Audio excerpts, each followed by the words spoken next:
All right, ladies and gentlemen, boys and girls, children of all ages.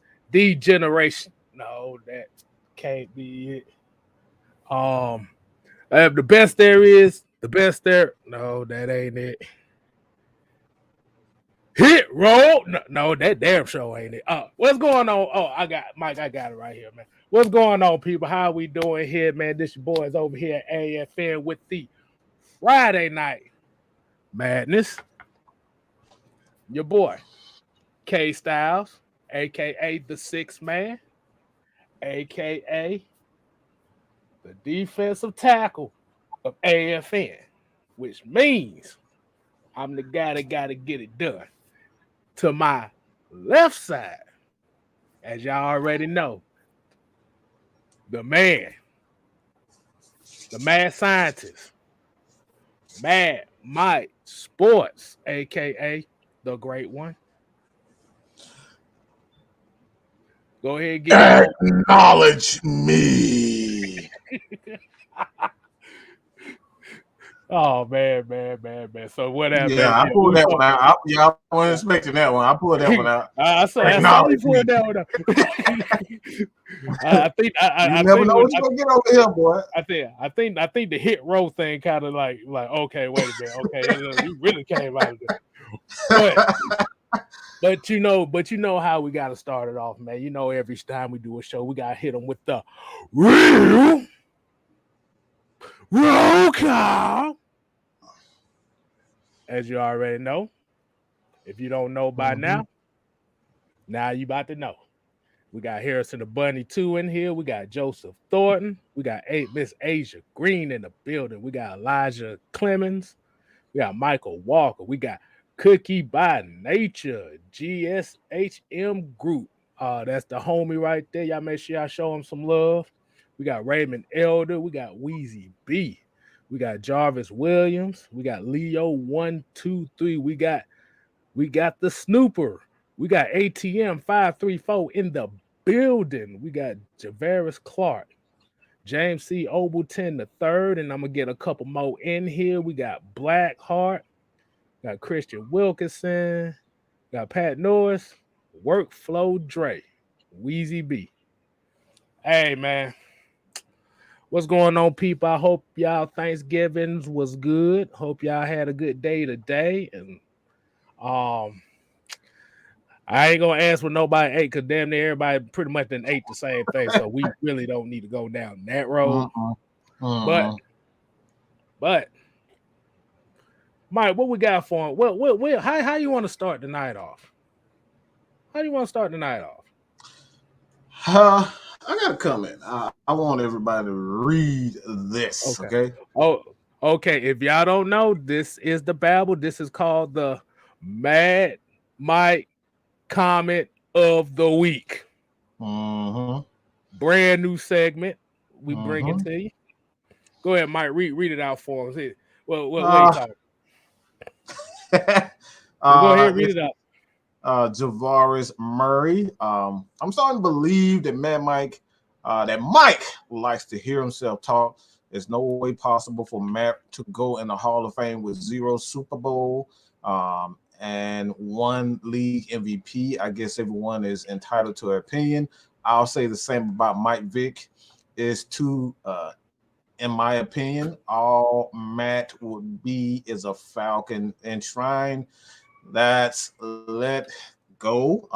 That's let's go get it. Malik Willis, a dual threat QB who can help get us over 500.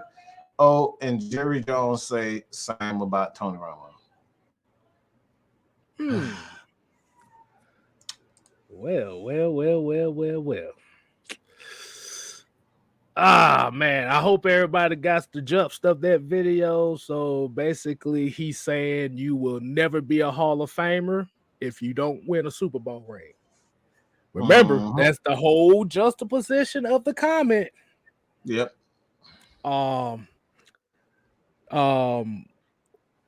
Mike, go ahead. Since that comment was pertaining to you, man, how do you feel about that? How do you feel about that? My point, my thought about this is that that's a pretty narrow-minded comment because it leaves the door open for anybody, like literally any quarterback that ever won a Super Bowl, and quarterbacks who, quite frankly, in my opinion, don't deserve a ring, but they got a ring. And then you leave our Hall of Fame quarterbacks that have done, unspeakable things as far as it's like unfathomable things in the history of the game that a lot of guys with rings haven't done. So that is a really, really, really narrow-minded and just quite honestly, without just trying to be angry, that's you're entitled to your opinion, and like I said, we truly respect everyone's opinion. This is why we make these. We say anytime you put a question, a comment on each one of our videos, it can and will be used. I promise you that it will be used. All right. But if y'all want the what's put the comment. I want to ask people this though. Put in the comment which one would you prefer? Y'all want the Mad Mike version or y'all want the Mellow Mike version? You already know what they want. They want the super raw, crazy ass Mad Mike version. You know that's what they want. I just need to see two. That's all. So yep, I see some Mad Mike. You see the Mad Mike coming in here. Uh-oh. They say they don't. Blackheart say he don't want the water down. I mean, Lowski, I think you might have a crush on me or something because I've been peeping your comments for quite some time, and every time you comment, if my name just so happened to come up, I don't know why. Outside of you may have some type of man crush or something. Like it gotta be one of the two. Bro, every time we do a show, Lowski, Mad Mike. What is it, Lowski? Hey, we ain't worried about that. They won't see what your Mad Mike take is on this damn. Okay. All right, look. Let me just say it. Mad Mike version of this comment. Of course. Hell yeah, I love to hear myself talk. I mean, duh, motherfucker. I got over 3,000 damn videos, 3,000 shows. You damn right I do. So, yeah. But to answer the question, is Matt Ryan a Hall of Famer? Just stop. What are the qualifications? If Matt Ryan is not a Hall of Famer, what the fuck is a Hall of Famer? Because he got better stats than yours truly. Aaron Rodgers. Nobody wants to talk about that. Nobody wants to talk about the fact that he is number one. Okay? I am number one. Okay? He is number one. When it comes down to the fastest quarterback in the history of the game with over 65%, over 40,000 yards. All right? Over 300 touchdowns. The only quarterback that's done that is Peyton Manning. So you tell me, why is he not a Hall of Famer? That's what I want to know. Like, at some point, you got to get your head out of your asses and just say, I am a hater. Get your head out of your own asses and just say it to yourself. Repeat after me. I am a hater. I hate Matt Ryan. All right? Maybe you'll be able to see clearly if your head wasn't so far up your own asses, okay? Or better yet, your head wouldn't be so far up Michael Vick's ass, okay? So let's just keep it 100. Let's keep it 100. That's not many quarterbacks in the history of the game, including yours truly, Aaron fucking Rodgers and Tom fucking Brady. He hasn't even done what Matt Ryan has done. So let's keep it 100. And that you ain't look. That ain't nothing but the truth. Look it up. Take a picture. Screenshot that motherfucker and send it to me. I guarantee you, Tom Brady has not done what Matt Ryan has done. So let's, again, get your head out of your ass or get your head out of Michael Vick's ass. Because as a matter of fact, Matt Ryan is a Hall of Famer. Period. Point blank. And that's all I got to say about that. Oh man. That actually sounds very, very chill for Mad Mike rant right there. But we good. It was chill. I'm getting better. Very chill. It's a little bit. I mean, they chill right now. They had a chance to get some Thanksgiving food. I had a chance to get some Thanksgiving food, and they had to come out of Michael Vick's asshole to get that side of it. But hey, look. At the end of the day, let's just stop. Yeah. Let's just stop. Get your head out of his ass. Simple as that. Let me give my opinion on this. I'm gonna give my opinions.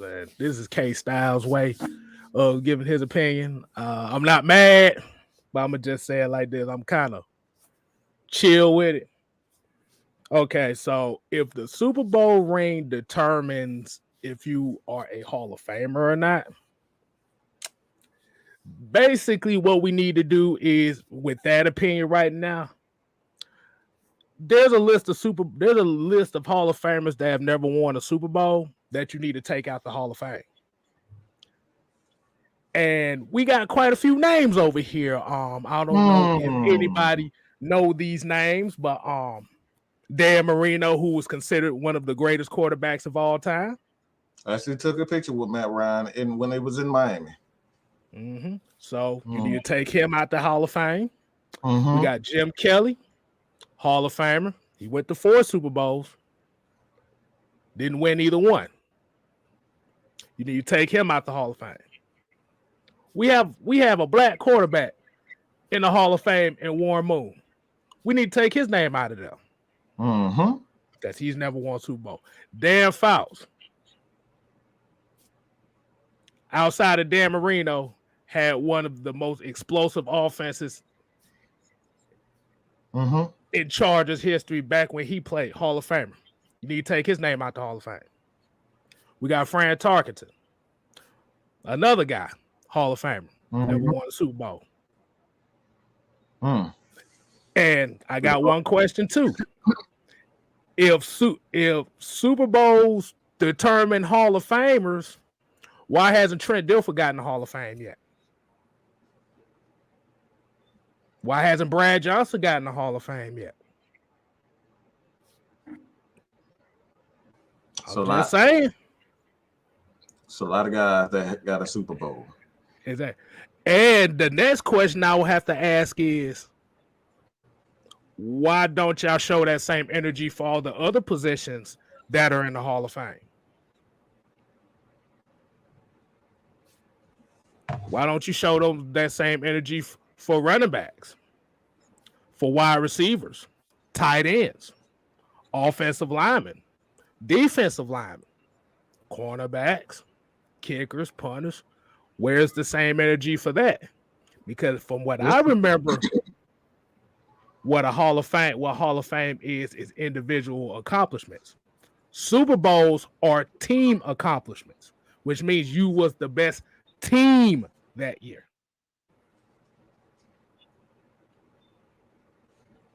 In your case, Nick Foles is going to the Hall of Fame.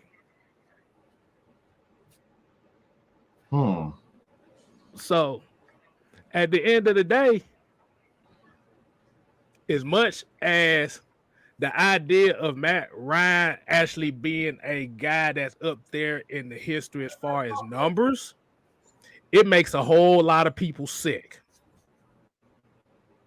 Every time he wins a game, these folks throw stuff at the TV every time he wins a game. They beat off with lotion when he lose a game. Mm-hmm. Oh yeah. So trust. We got the stats to prove it to you. So, like you said, if the Super Bowl thing, like I said, if the Super Bowl thing is that important of a Hall of Fame credential, then you got about 40% of the Hall of Fame that don't deserve to be in there. I'm just saying. Mm-hmm. I'm just saying. And so, this is actually kind of an extension of this question, is because I actually had a conversation about this earlier today. Mm-hmm. When you look at wide receivers, and this is actually a question that I had earlier today. Again, we had this conversation today, and I want to get everybody's opinion on this. Being that Julio Jones has, obviously, when you look at his legacy and what he is, he's put up 9,000. I think he was like the fastest receiver ever to 9,000 receiving yards, and what he's done since. You look at what Roddy White has done in his career. And I actually had this conversation, and I want to know you guys' thoughts on this. And this is my personal opinion. Again, everybody put your Julio Jones or Roddy White. When you look at the yards per average and what Julio Jones has done, average, I think he's like the only receiver to ever average over 100 yards prior to this year. He's the only receiver to ever do that. When you look at Julio Jones as in its entirety, I can actually make the argument that Roddy White is a better receiver than Julio Jones. Julio Jones, when you look at his touchdowns, he is extremely low when it comes down to wide receiver, where he ranks amongst the top wide receivers. Right now, in his first 3 years, Calvin Ridley has nearly tied Julio Jones' entire career touchdown total. So, everybody, I want to know, unbiased, because I know I already see people, I already see some comments. Mm-hmm. Let's be unbiased. Let's keep it real. Let's keep it 100. We're going to look at the numbers and what the numbers say. Roddy White did not have a lot of weaknesses. Roddy White could go deep. He could go across the middle. He was tough. And he caught touchdowns. And we know for a fact, for years, that has been a weakness of Julio Jones. He could do everything that you ask a receiver except catch a touchdown and get in the end zone. He's always had issues getting touchdown. So what are your thoughts on that, Kstylz? But before I get to that, let's get to this $4.99 super chat. Tavon Walkers with the $4.99. Appreciate. He said Terry Bradshaw got 4 rings, riding the coattails of the steel curtain. But would you put him in the top 5 quarterbacks? Hell no. It's not even close. he said he wouldn't even put himself in the top 10. Right. He said that himself. Okay. Exactly. Because Terry Bradshaw basically is what Eli Manning was. They were turnover machines. They rode the defense. They still got the rings, though. And like I said, you can't take that from Eli Manning. But what you say about Julio Jones and his touchdown numbers? I know a lot of people are infatuated with Julio's physical skills and gifts. But we talk about numbers. All right. A lot of people just look. I don't think a lot of people know what Roddy has done. We're talking about numbers. And I said, a physical gifts, when you look at his physical gifts, it's not close. It's Julio all day when they talk about physical gifts. But when we talk about numbers and what he's done. Right. You know? Yeah. Yeah. Let me go ahead and pull some numbers up here. Okay. So when we look at Julio Jones' numbers, from what it says right now, he has in total 869 receptions for 13,232 yards and 60 touchdowns. So out of 141 games, he has 60 touchdowns. That phone, that thing going off right now. Let's go ahead and look at Roddy White for a second. Let's go ahead and look at Roddy White. 171 games, 808 receptions, 10,863 yards, and 63 touchdowns. So both of them really don't have the touchdown numbers as far as what you would want. But I think where the Julio thing kind of comes into is when Roddy came in the league, Roddy wasn't expected to be who Roddy was. This is what we have to kind of look at as Falcon fans. He was not expected to be Roddy White. Because the first 2 years here in Atlanta, I remember the whole city of Atlanta wanted him gone. Right, he did. But the problem was, like with Roddy, is one of the problems that Vic had down here was he was inaccurate. He had the strong arm. And like I said, Roddy dropped quite a few passes. But Roddy didn't come into his own until Vic was gone. And then now you really, and like you said, and he learned from Joe Horn. You have to remember, Julio was mentored by Roddy, so he already picked up on the game right then and there. They're two different styles of receivers, to be honest with you. So I can't really compare them because Julio is more explosive. He's more of a game breaker. Roddy was more of the possession type receiver. So you had two different dynamics. But as far as the numbers, both of their touchdown numbers is low. What does that say? Does that say that they can't get in the end zone? Or does that say that Matt Ryan was not trying to force them the ball so much to where now he's throwing a whole bunch of interceptions? Like these are kind of like things that I've talked about for a little while and stuff. But when we look at Julio and being at the fastest receiver, see, the reason why we look at Julio as more esteemed is because he shot up real quick from the get-go. Yeah, but 60 touchdowns, I think they said he ranked, I think they said out of all-time greats, I think they said he ranked like 89th.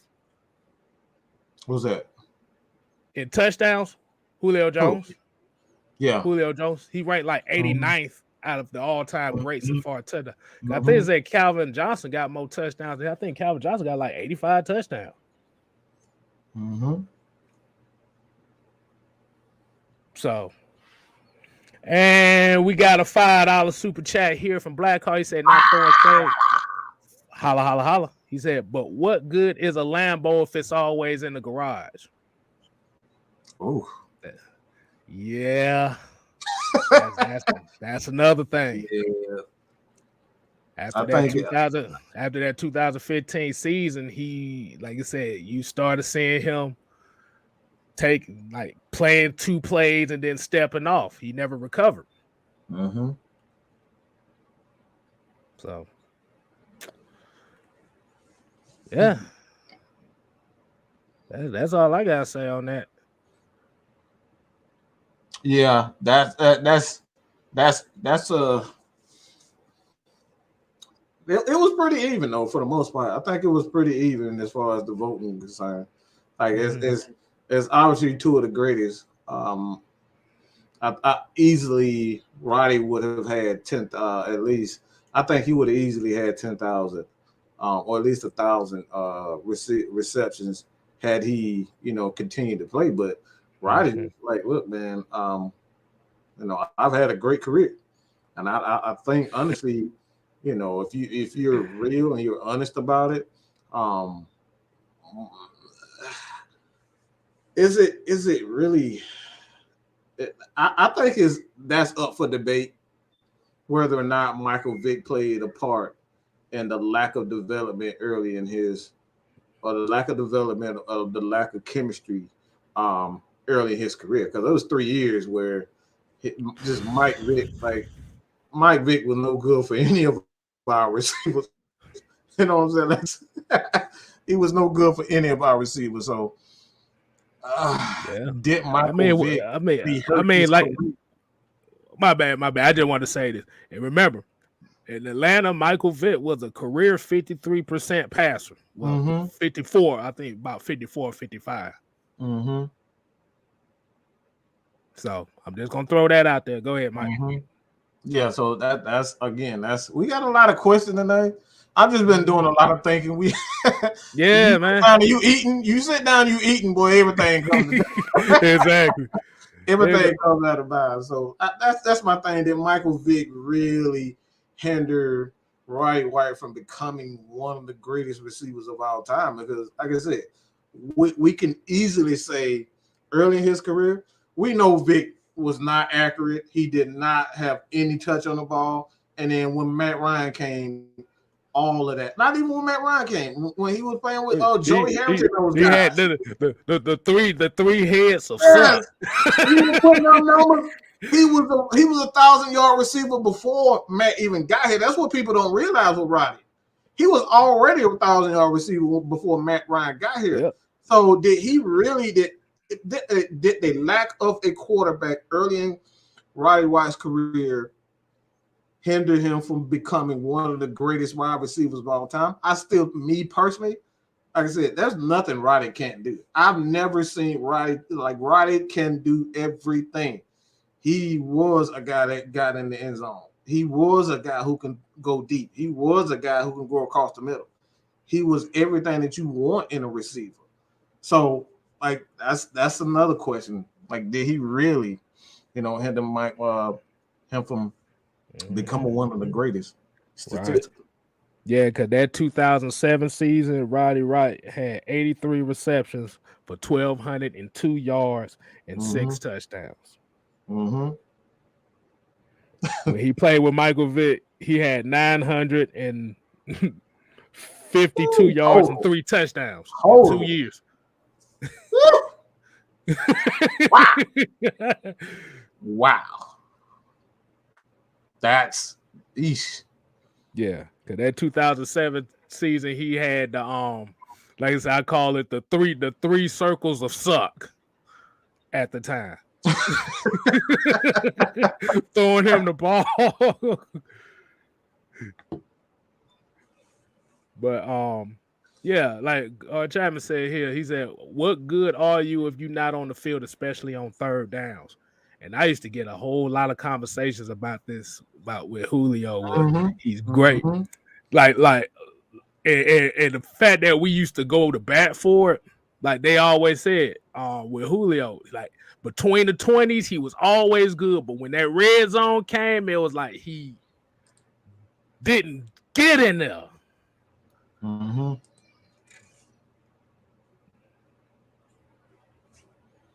But hey, it's all up for opinion. Like I said, that's not the popular opinion. Yeah, it's his opinion. Yeah, at the end of the day, point of opinions, man. That's all. Let's look at the numbers. Like I say, look at the numbers. It says a whole lot. So we're gonna get a few of these comments here. Oh Lord. Oh God, Peerless Price side here and fell off the earth. Yeah, we always talk about that one. Oh yeah. We always talk about that one. Yeah. Yeah, like I said, Peerless Price was a number 2. So, like I said, it was just one of those things where the situation the situation was basically okay. We expect him to be the number 1 because of the numbers he put in Buffalo. But the problem was you didn't have a quarterback that was improving as a quarterback. You like he was like after that 2002 season, his passing numbers started going down, but his rushing numbers was going up.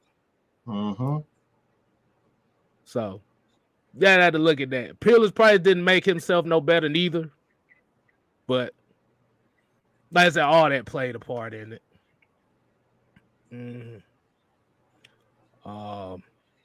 Brandon Kahuna here said Roddy made all the tough catches right off the turf for first downs. Ryan and Roddy had a good connection. And that was the one thing about Roddy that we can say. He was on the field for all 3 downs. His whole career. Well, until Shanahan came. But Roddy could have easily been a good slot receiver, but Shanahan shit didn't. Hold on. I want to hit this one up right quick.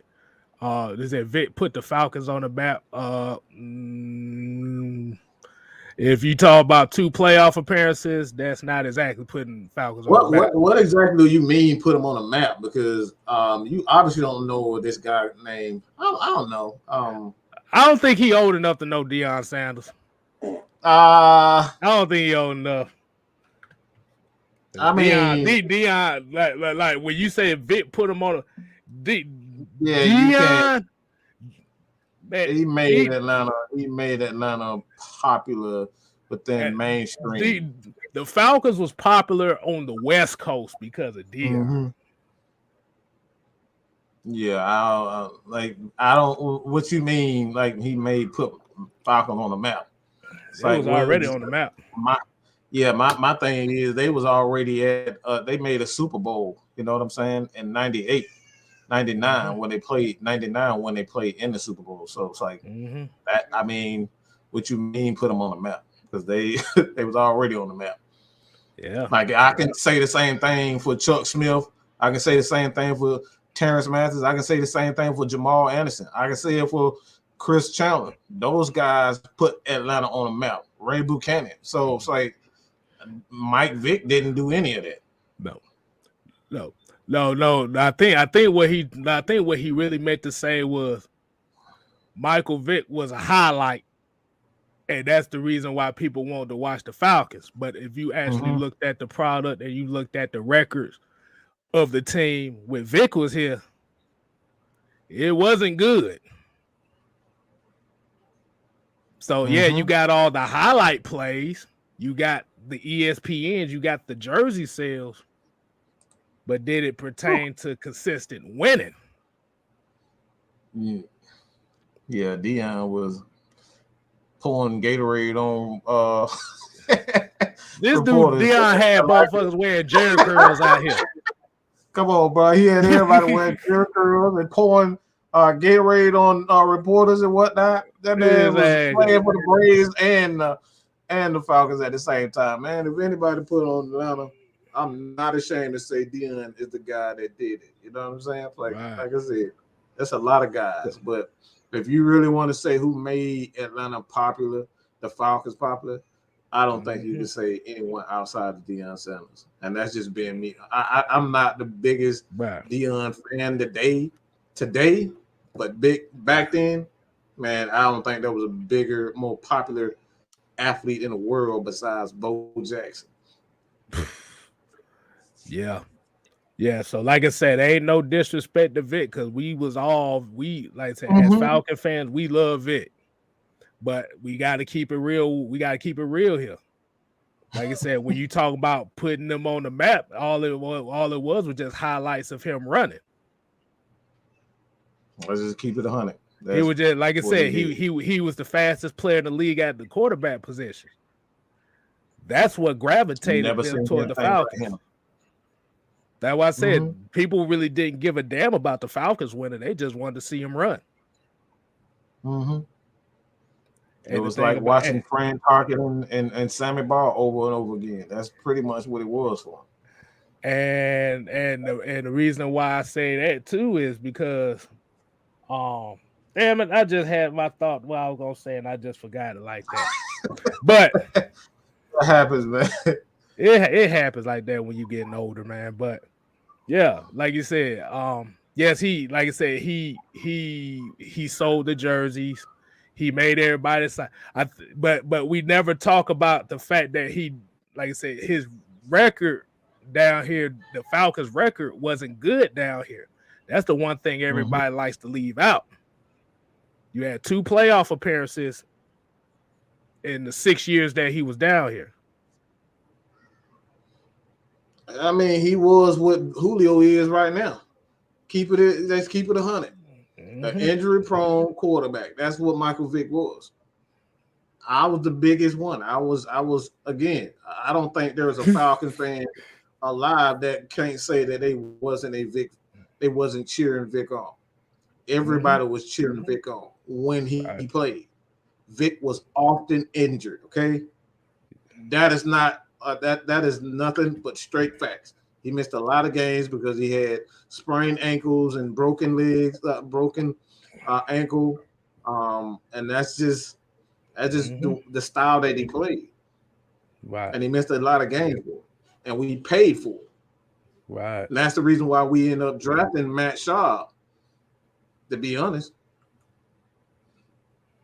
And that turned around to be a mistake because we ended up trading him away and just got hurt again. And you see what we was left with. Joey Harrington. We was left with Joey Harrington. Oh, God. So we made a lot of mistakes. Yeah. Vic cost us a lot.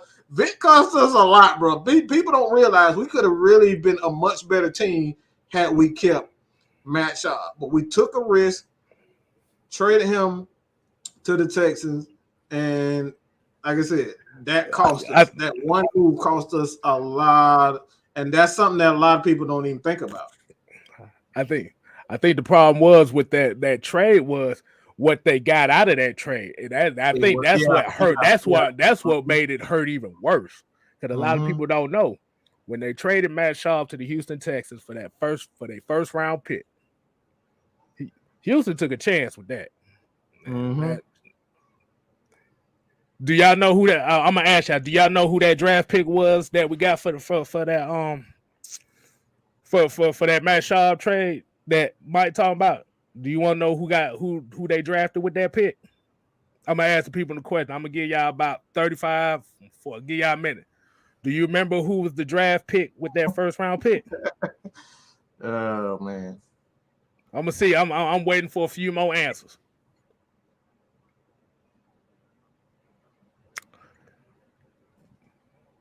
Okay. We got a couple in here. I'm waiting. Get a couple more answers. Well, I'm gonna say it like this: that first round pick was Jamal Anderson, defensive end. Woo boy! Ooh boy! Eesh. Yeah. Yeah. That's all that need to be said right there. Jamal Anderson, yo. Jamal Anderson. Woo boy. Not Patrick Willis. Jamal Anderson. Yeah. Didn't we get Jamal? Was it 08 or 09? No, Jamal was in 07. That was the 07. 07? That was 07. I thought it was 08 for some reason. 08 was Matt Ryan and Sam Baker. Yeah. You're right. Wow. Woo. My goodness. And Jamal Anderson played for the Falcons for 2 seasons. Was it 2 or 3 seasons? It was like 2 seasons. It may have been 2 because he was for about 3 seasons. No sacks, no tackles for losses. Yeah. Decisions like that. Because he had one good year at Arkansas and he played defensive end for 1 season. This is why I say you don't take chances like that. But Gene Batten with the 499. Thank you, Gene. Appreciate you, bro. Holla said, let's keep it 100. Like my man Mike said, Vic was the best athlete on the field, but average to a little below average quarterback. I mean, when you completing 54% of your passes, that's Tim Tebow level. Okay, just put that in perspective. That's Tim Tebow, and Tim Tebow is out of the league. Right. So if it wasn't for Mike's athleticism, he would have been out of the league. Right. That's and like I said, that because it was almost getting to a point where like we was gonna have a rotation of coaches because they was trying to find a coach that was gonna help him improve as a quarterback because he wasn't improving. He wasn't listening. He wasn't listening to anything that Greg Knapp had to talk about. And Greg Knapp has coached some of the greatest in San Francisco, in Houston under Kubiak. So he's coached some of the greatest quarterbacks of all time. And Mike wasn't trying to hear nothing he had to say.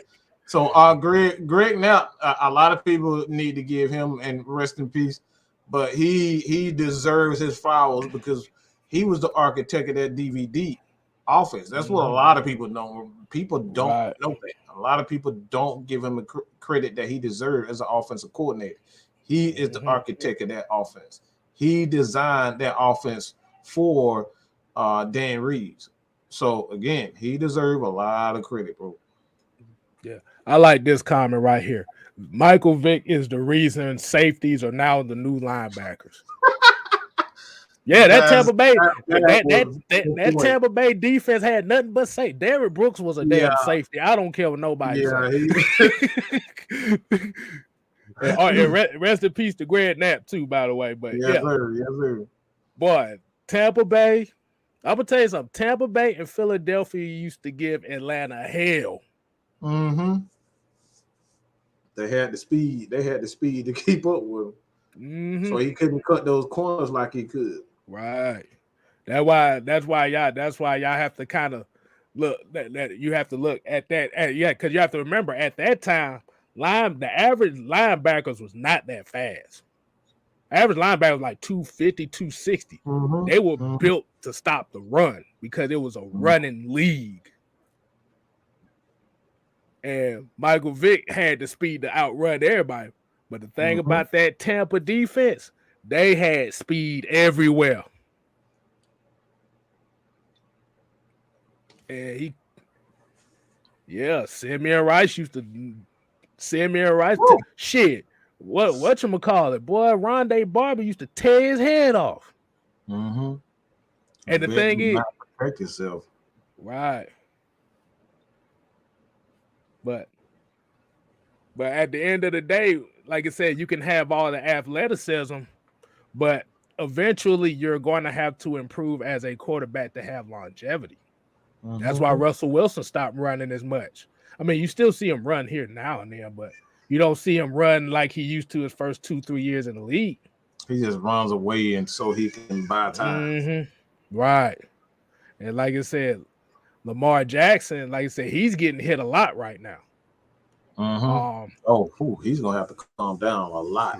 If you want to continue to get past 10 years and his career as a quarterback, he's gonna have to calm down. Oh, Weezy B said Urlacher and Briggs was eating that ass up. Yes. Yeah. They damn sure didn't want to see Baltimore neither. They damn sure didn't want to see Baltimore. Was the one who broke his leg. He broke his leg in the preseason. Adelius Thomas hit that man in the hole and tore that leg up. Hold on. Call me Yeezy said, how was the mood in Atlanta when the Saints won the Super Bowl? I ain't give a damn. I don't give a shit. Like, what the hell? Like, that ain't us. So what the hell? Exactly. I don't worry about nobody else's team but my team. I mean, of course. Do you want your rival to win? Nope. But Nope. I don't care. It ain't really my thing. Really don't give a damn. I wasn't crying. I wasn't crying and drinking myself to sleep. I'm like, none of that shit. Exactly. I'm about to say, boy, I ain't losing no money. Now, if I lost some money yeah, on that I'm not game, losing no that'd be money, another like, story. I won't. Exactly. I'm like, who gives a shit? Like I said, at the end of the day, Right. Somebody got to win. Well, like, look, one person was gonna win, the other person was gonna lose. But oh man, yeah. that man said County Gate and Catholic Church scandal. Yeah, Man. That's a whole nother subject. I mean, again, is it really a win when you in your only Super Bowl win? It's pretty much tainted. Y'all cheated to even get to that point. I mean, you know what they go. You know what people say, man. You gotta do it by any means necessary. You ain't cheating, you ain't trying. You ain't cheating.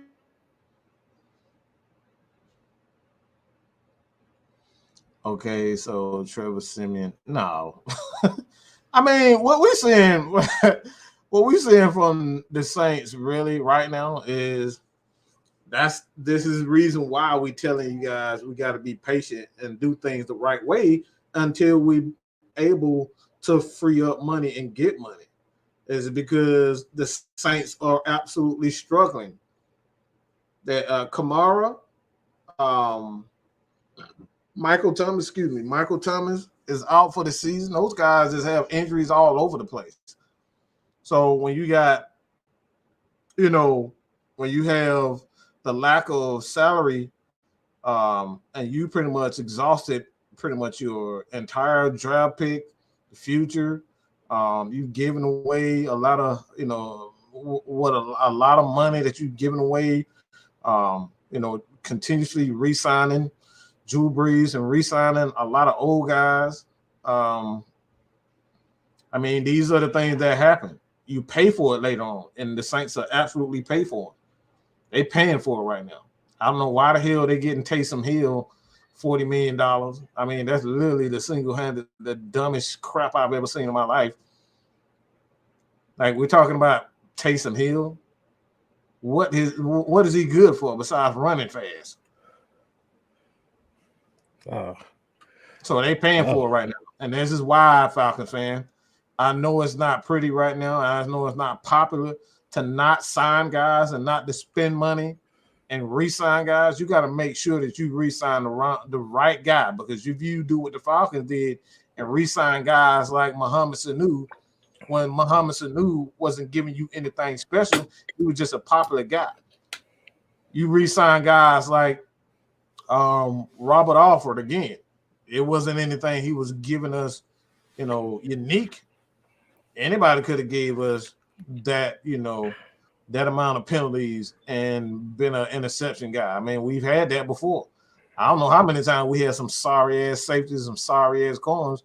They give up a ton of freaking yards, but they got either big hits, a la Dante Robinson, occasional interception. But we've had that before. You don't re-sign guys to those types of contracts for $40 million. That's what's going on with the Saints. They re-sign the guys that you can pretty much get in the draft, or you can go in free agency. What they did with Davis. I don't know why I want to call him Dominic Davis. Whatever. That's the old Falcon quarterback. Y'all remember him? God, I remember that. I remember him. But that's what they doing. Like you can get guys to do,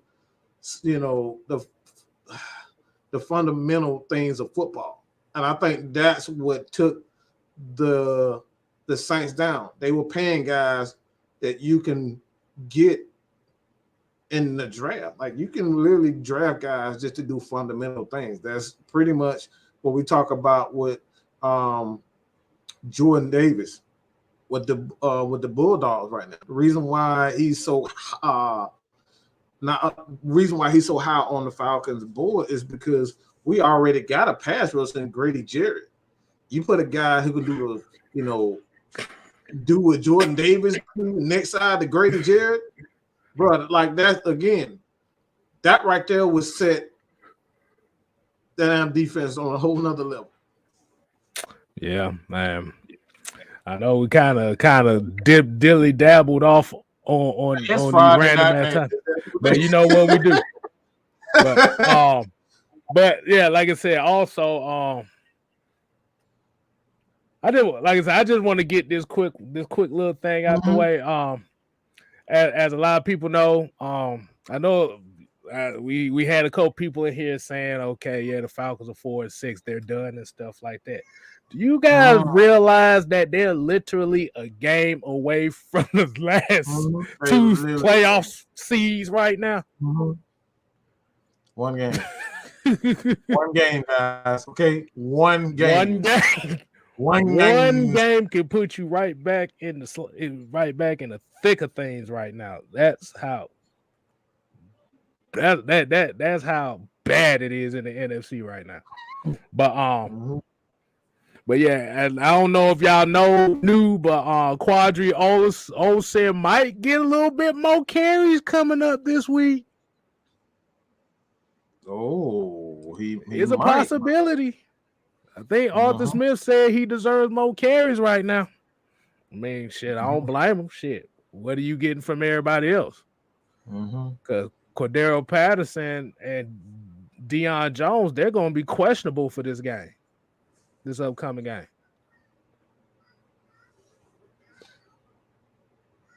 And if it's a no-go, man, I think they said something. He and someone else. I think they. Had, oh yeah, I forgot. Quadri Olsen. My bad. I forgot Quadri Olsen was sick. I forgot he was sick. God damn it. But have my damn hopes up high. But he still might. No, I still think he's going to get his time. I think this is.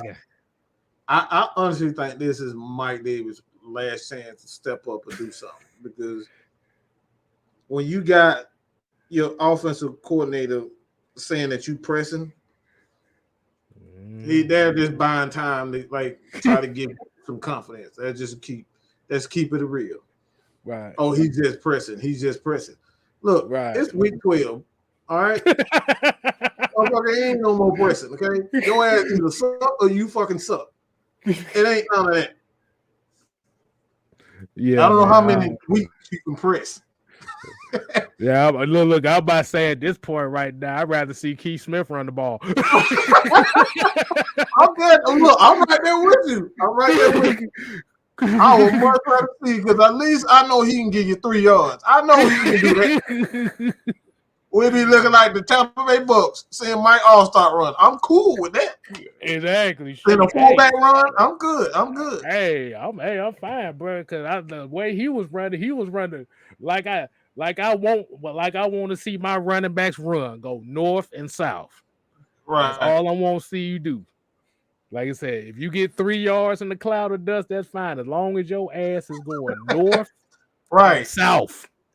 Matt Ryan can do. They can give you 7 yards and get you a first down. That's good. You just get 3. Matt get the 7. That's an efficient offense. That's cool, bro. Yeah, but exactly. We can't be getting 1 yard on first down, bro. Like, come on. That's what we've been averaging. 1 yard on first down every play. Could think about it like this: 2nd and 6, 2nd and 7 sounds a whole lot better than 2nd and 10. Right. Come on, bro. Oh God! Look at Ghost Pepper say, he said, at this point, I'd rather see Stephen Means carry the rock. Hey man, look. I would rather see Felipe come in there and be the halfback. I'm tired of saying Mike. I'm tired of it, bro. I'm tired of seeing 1 yard run or you getting stuff behind the line. Like, it's not a good sign when your offensive coordinator say, "Oh, I think he's a good back, but he's pressing." Yeah. Oh yeah. And Triple G, yeah. I think it's Fox Sports. Somebody need to get their ass whooped for this. Somebody, hey, look, somebody didn't do their homework. Somebody didn't do their homework. Right. I don't know what that was about. I said, what the hell? Because I had to, because even I was like, because I didn't know for sure, but I was just egging Mike on the last show just to see. Okay, I did what he like. Ain't no way. Ain't no way. Then I saw that thanks to Mike. Mike sent me the link and stuff like, I see, yeah. So like, who the fuck is this? Oh man, yeah, I don't even know how they even got that mixed up. I don't know. I'm like, bruh, really? I'm like, really? They don't even play the same position. How you get it mixed up? I guess they just got two black guys. They did two black guys. It all the same. oh yeah, they both play for Georgia. Okay. I was like, damn, Jordan Davis, the tight end, ain't played for Georgia since 2018. How the hell is that? We got Utah Sports in the chat. Y'all make sure y'all show him some love. What's going on, Juju? Got a question here. Do we draft a running back in next year's draft? I'll kind of have to agree with Ju, and this is kind of like one of Ju's talking points. At this point right now, you just draft a running back every year just to find out what the hell you're going to get. It don't have to be first round. It don't have to be second round, but just draft a running back because you can get you a gem in any round. All he got to do is run north and south. Yeah, I'm drafting in the third round and below, unless that guy's special. Third round and below, I'm getting that guy got to be special. And I ain't drafting no running back in the top 10 either. No. He better be Adrian Peterson. God, bro, you just read my mind too. You just read my mind. Oh, that's the we right here, boy. We were thinking like, well, it better be Adrian Peterson, boy. I'm telling you. I don't want look. I don't want no Saquon Barkley's. I want some I want some Adrian Petersons, boy. You got that right. Said price is 6'2", 215. Hey, he like that's good. That's Adrian Peterson size right there. That's Adrian James type of running back right there. Something like that. Mm-hmm. We don't need to get no scat backs. We don't need the Saquon Barkleys who will get a big 80-yard run and the rest of his runs is 1 or 2 yards. No, we don't need that. I want my guy consistently 4 to 5 yards a carry.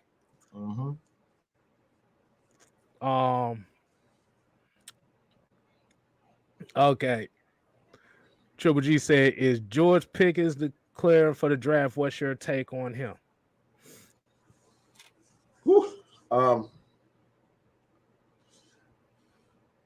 I would take my chances with him in the second round, just based on his ability to go get the ball.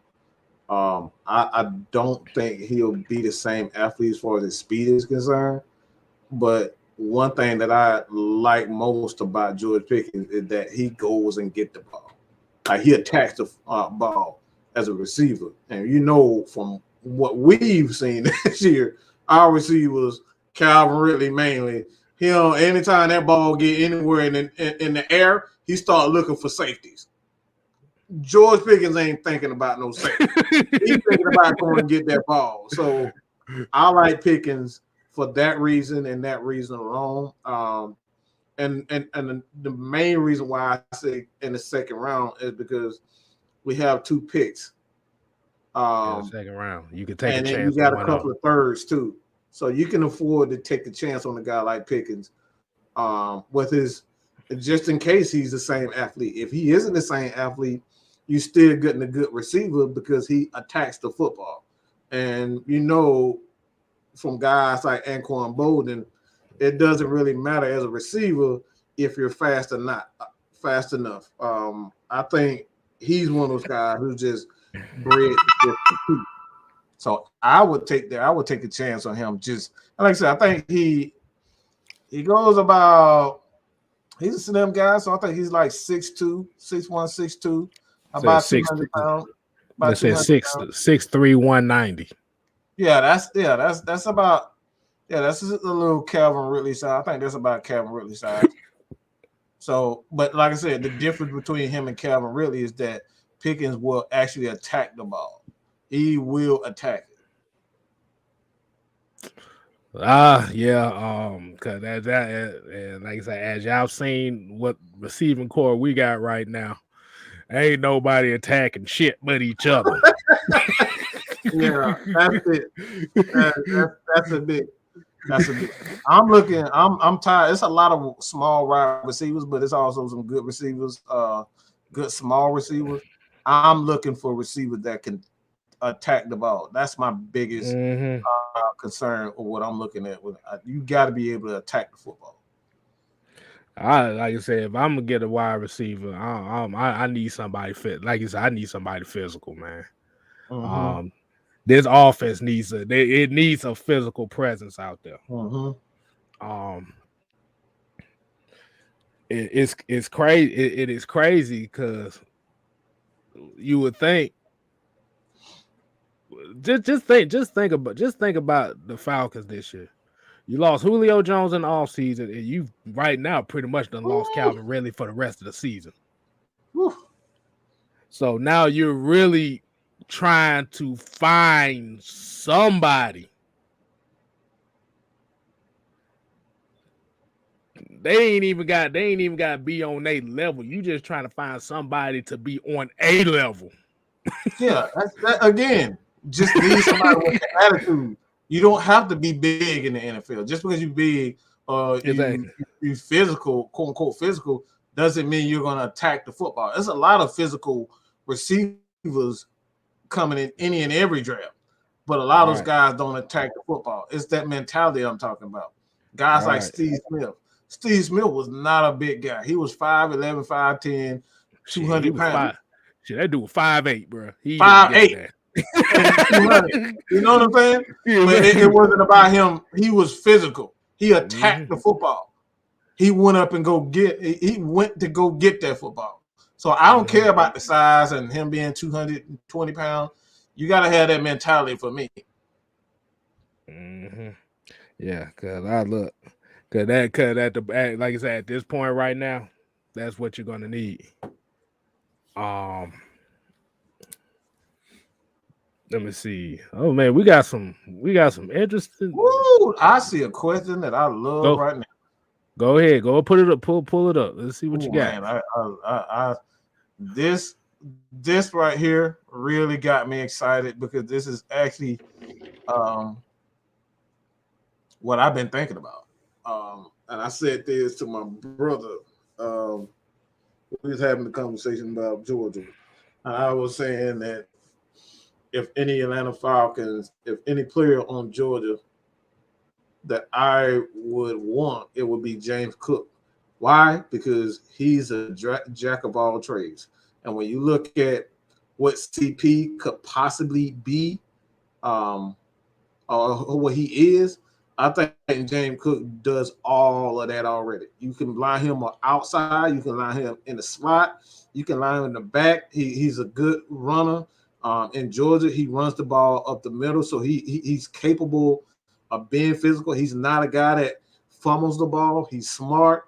Like I said, he's great at running routes out of the backfield.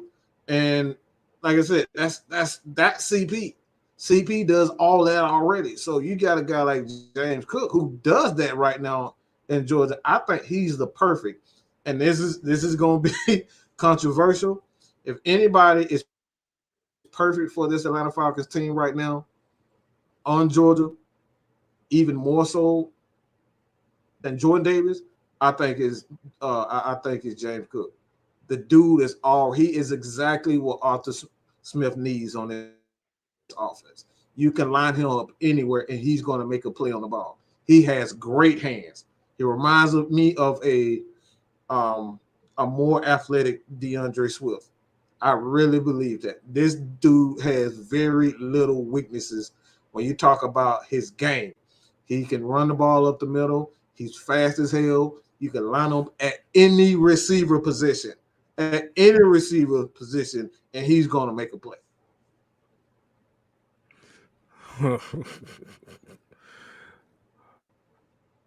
I will answer this right here.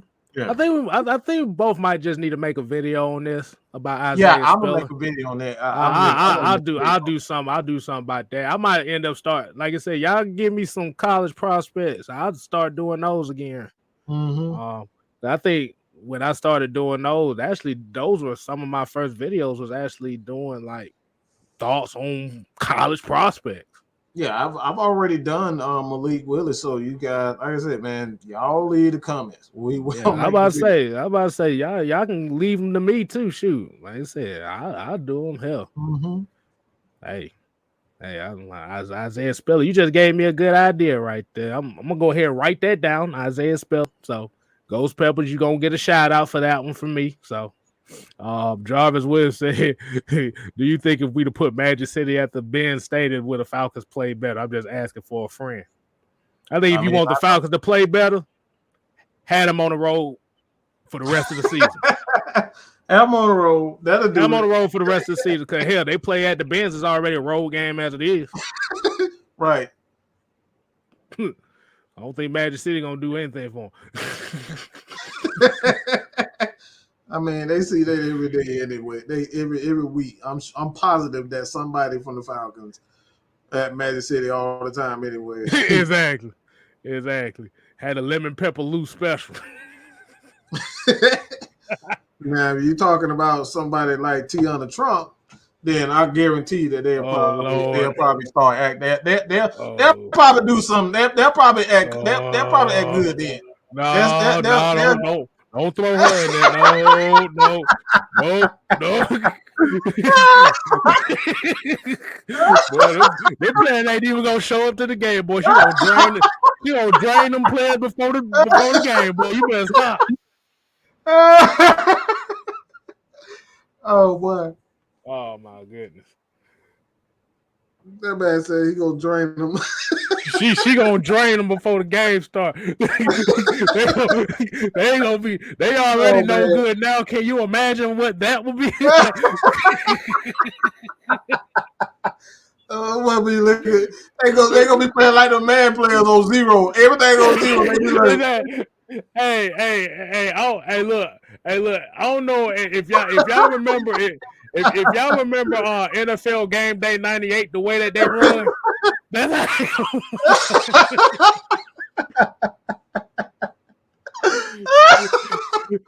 Have you ever seen a slug? Have you ever seen a slug race? Have you ever seen a two slugs race? Oh man, that's how they gonna be. Boy, Matt, they gonna have to take Matt Ryan out on a stretcher if she get a hold of him. Oh my God, boy. Oh man. Ooh, don't let Brittany Renner get a hold of them neither. Whoa, boy. Don't let her. Exactly. That's another one. Oh, yeah, exactly. Oh man, but y'all need to shut that. I don't know how we always get up in these. Hey man.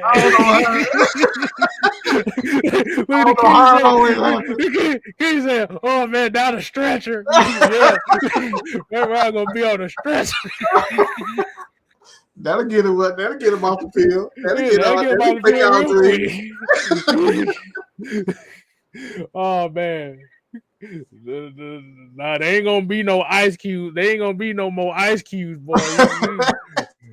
With Tiana Trump, boy, they're gonna be icicles. There gonna be no damn ice cubes. Man. But like going back to the question though, like you said about James Cook, and yes, I got my tech shirt on today, but at the end of the day, like I said, James Cook would actually be an interesting prospect.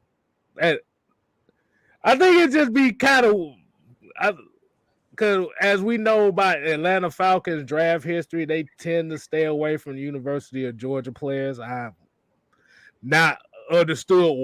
They've stayed away from a lot of SEC players. I've never understood that. Yeah. I'm gonna ask people the question about that. What was Thomas Dimitrov's issue with SEC players? I honestly think it's just his. I honestly just think that a lot of his connects just wasn't in the SEC. Like Dan Quinn, they had a lot of West Coast for whatever reason. Like they had a lot of West Coast. Like they used to get players from like USC, California, and things like that. So I just think it's his connects. And I think Terry, I gotta kind of look at it, but I think his is a little bit more ACC, SEC. Yeah, I think his is more so in the those in the power South region. conferences. Yeah, the power conference. Yeah. I mean, even if you look at this year's draft, if you kind of paid attention to it, it's a lot of. Mm-hmm. And like I say, I know a lot of people say they didn't really feel the draft this year because I didn't even think about that. Yeah, that is true. But like I said, I like this year's draft. I actually like because you actually saw a direction that they were going. Mm-hmm. See, Thomas Dimitrov's problem was you didn't know what his theme was because it was like the 2016 draft for Thomas Dimitrov was the best draft he had. Mm-hmm. Because it had a direction. The direct look, Keanu Neal, Florida, Deion Jones, LSU, Devondre Campbell, Minnesota, Austin Hooper, Stanford. You was actually getting players from big schools that was big at the time. I mean, Minnesota wasn't. They was up there, but I'm just saying. Mm-hmm. But then it was like before that, you would get a good player here, but then you get a Tyler Starr and a Jordan Beck and like who the f is these guys? I never know who the hell Tyler Starr was. Exactly. All I know, everybody likes him because he looked like Brooks. He looked like Clay Matthews and stuff. And then, like I said, Brooks. And then, like I said, you see DeMonte KZ. You seen what happened. And I was about to say, how about them Cowboys though? But like I said, how about them How about America's team, boy? You really saw look. You saw America at its finest on that game, boy. But they were clamoring for a Super Bowl title after that win against the Falcons, boy. Shit, they won in the last 4 games. That's the only win they done had was against the Falcons. But the only reason why I say that because I was throwing KZ's name in there. You see them terrible angles he was taking. I mean, we used to that. We used to that. Exactly. That was no shock to me. Exactly. You saw them terrible ass angles he was playing. Like, yeah. I mean, I was like, y'all got. Boy, Skip Bayless was so mad, bro. He was talking about KZ. Yo, he looked like he had a Tourette's. He was like, bro. He said, KZ was like, you picked up a guy that was on the worst defense in NFL history. And I guess we got what we got. We got him for cheap. We got what we got. Y'all got the coach. Y'all got the coach for that person. What the hell y'all expect? This is why Cowboy fans is up. They don't think. They just support. And like I said, I admire support. But you got to be real, dog. You got to be. I mean, what do y'all expect for Dan Quinn? Like, let's be real.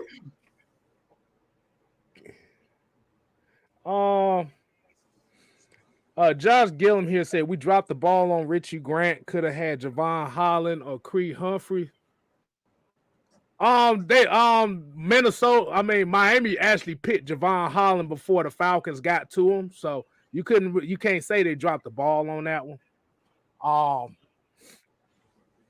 They playing in a much simpler defense. He's able to play man in that defense. Yeah, they because if you watch how they use him down there, he's basically just they're using him as like another linebacker. Mm-hmm. They're using him like they're using Jamal Adams. So Richie Grant plays in that slot, and I told y'all in this NFL that slot position has become a prime position because you got to be able to not only play man zone, you got to be able to tackle well, and you got to have great ball skills. So you can't put no chump in that middle. So it's gonna take him time, like it did Isaiah. Well, Isaiah Oliver was already a guy that was experienced. So he just fit right in that position. Wow. That's why he was so good, because he already had those skills. Right now, Richie Grant is just going through, he's just going through the speed and just trying to figure out like what's the speed, the angles that he got to take, because a lot of his issues this year, where he's made mistakes, is because his angles. The angles in NFL, Kstylz say this all the time. The angles in the league is what makes and break you.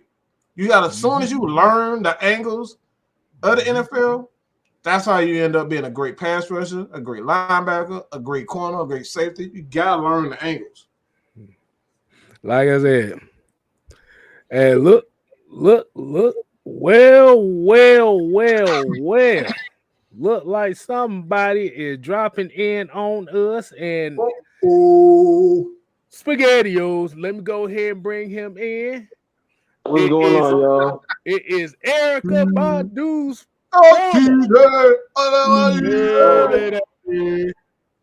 Kstylz, I like that shirt. I like the shirt.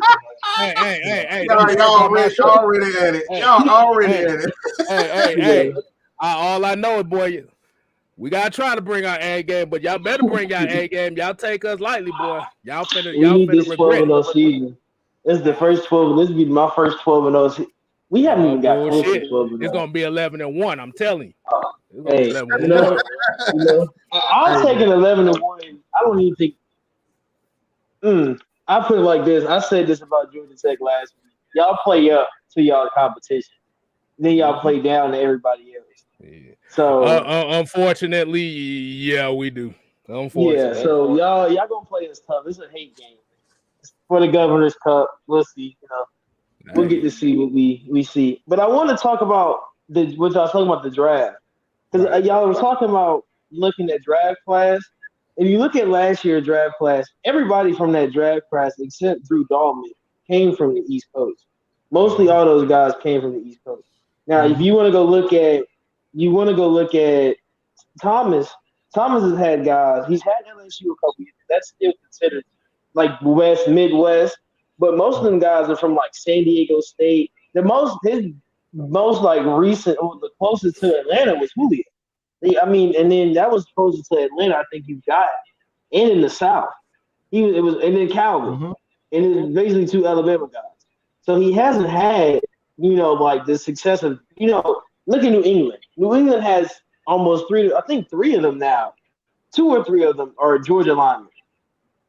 Like those guys are from UGA. Like, because I know their center was, I know that one year tackle. So they're both like certain schools, have certain connections. Like Georgia's been in Michigan.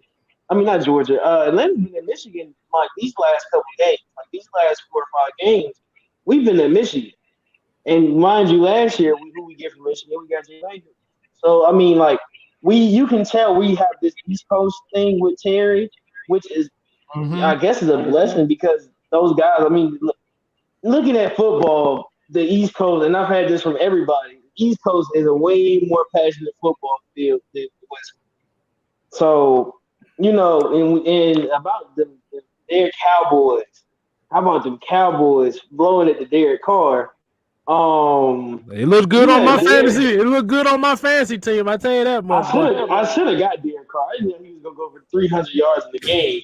Should have known it was versus Dan Quinn defense. You should have known that, man. You should have known Dan Quinn defense. But no, I think about my uncle is a Dallas Cowboys fan. Diehard Dallas Cowboys fan. I mean, Cowboys fans. He wear Cowboy stuff every day. I ain't never seen him wear nothing else.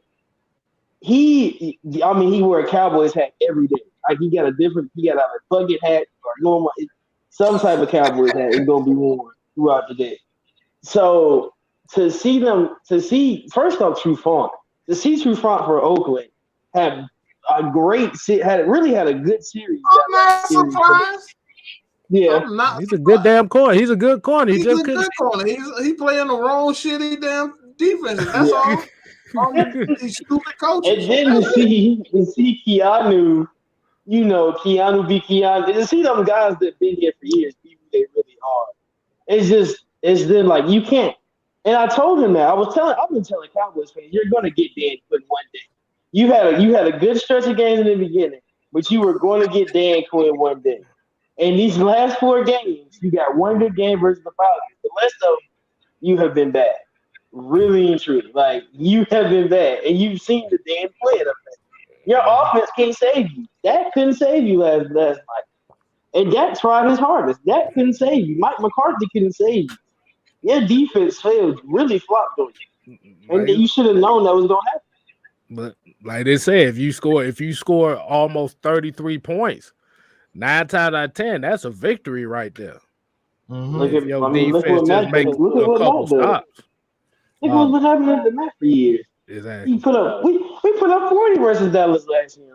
So it lost. I mean, but it's stuff like that you just have to realize. Their defense. This is my thing about the Falcons fans. It's not all of y'all. Y'all know y'all here. Y'all listen. Some of y'all know. Defense wins, as people like to say. Defense wins championships. Right? That's the mantra. That's the motive. But it's not even about that. Defense helps you win games. You need both sides of the ball. But defense is what's going to win you a game. Let's be honest. Because you can score. We gave up 13 points. That should versus the Patriots. That should have been a win. Now the ending when we threw them pick sixes, that's when it got ugly. But the defense really only gave up 13 points. That should have been a win. That's a great defensive game. You only gave up not even 2 touchdowns, a touchdown and 2 field goals. That's a great game. So you have to realize everything has to work hand in hand. You can't blame one position or one person or one group of players to make the loss feel worse, like to feel better. You can't blame just one person. Like the O-line was trash that game. Y'all know you can't blame the whole line. You can't blame a lot of people. Like you just can't. It's just how it goes. You just can't blame one position group. That's the most annoying part. Like you like to blame one position group. Let's not do that. Let's look at the team as a whole and realize we just don't have the talent. We really just don't. That's just how it is. I'm about to say y'all gonna drive a car down the street with no brakes, with the brake line cut. We just. I don't think I want to be driving out here with no brakes. Yeah. You can't stop. I mean, it's a full look. This like you at a train stop. We just stopped. We getting the engine warmed up. We ain't down. We ain't started the train yet. Train ain't started. The doors just closed. We still waiting on folks to come. You know, we got people jumping on the back of the bus, back of the train, last train car. That's what's going on right now. So you're gonna have to stick through it. Exactly. Hold on. Y'all keep talking. I got something right quick.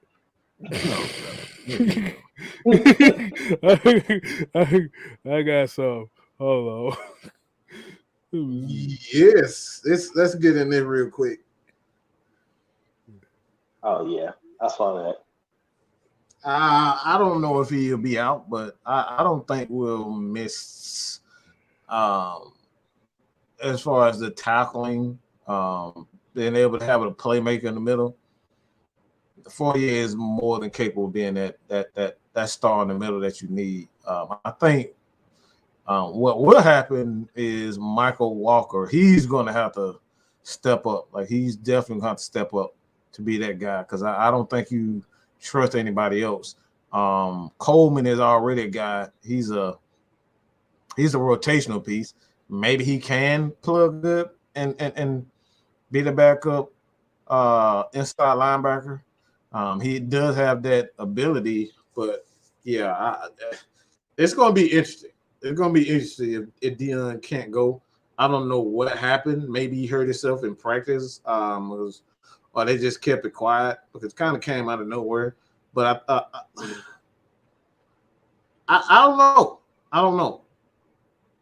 I think for me, I think it's gonna be interesting in general. Other than for me, like it was random because we just got the alert. It was like, oh, Dion's hurt. Mm-hmm. So I think all in all, we have to see that what it really is. We hope it's not nothing serious, but we just got to see what the injury is in itself. But my thing is, okay, Dion's hurt. You got Foyer, who should be able to come in and fill in. Mm-hmm. And and fill in perfectly because we've seen he's done it. But I think we really need to look at, is Michael Walker going to come in? Is that number 2 if Dion doesn't go? You still got, I think Everett is still sitting there. I mean, you got some guys sitting there where you saw some production with some of these middle linebackers that we saw. So I mean, especially mind you, going back to when we said about the preseason, you get to see these guys play and see what they really look like. So you get to see what some of these guys are going to look like, especially if Dion doesn't go. Because I think we're going to have a lot of rotation, a lot more rotation in that middle. The most solid one you're going to see is Poyer. But you're going to see a lot of guys, flip in and out. And, it was just a random injury. Hope he's okay. And that brings me to Dion. Just, man, I don't want to bring up his contract, but to bring up his contract, if it's a serious injury, he's getting paid $19 million this year. So, I mean, that's just my whole thing is like, you got to hope Foyer, we can re-sign Foyer. It's a lot of stuff that we've seen with these guys. I can't go away. We restructured him, so it's going to be impossible to get rid of him. So it's everything's so impossible with the money, and just hoping these young guys develop. I hope Michael Walker comes out and show it balls out if DR doesn't start, And we have to limit. I would rather us not play Dion than limit Dion to have snap limitations because that's just gonna make the injury worse. Really, truly. Just sit him down and let him rest because you don't want to get him having a snap count. If he get hurt and he get hurt worse. So. King Cliff said, "Why some people think that Smith not playing the starters during the preseason reason why we playing like this now?" To make up an excuse. Because a lot of people just feel as though that we're a better team than what we actually are, and we're just not that team. We don't have the depth. We talked about this last week. The reason why the Cowboys, they fell into a trap. They believed that their offense was much better than what it was, because they pretty much came and did anything and everything they wanted to against the Falcons. But one thing that the Raiders have is that they have depth at the corner and DB position. They got DBs for days over there. They make sure that they have athletes to be able to stick with that receiving core. And again, you saw whenever Dallas feel like they some type of, they feel like they the Rams, the greatest show on turf, they end up throwing the ball 40, 57 times and they end up losing. The Dallas, they're a better team when they run the ball. And that's their biggest issue. They came out, thought they were better than what they would, and then they got smacked in the face by the Raiders.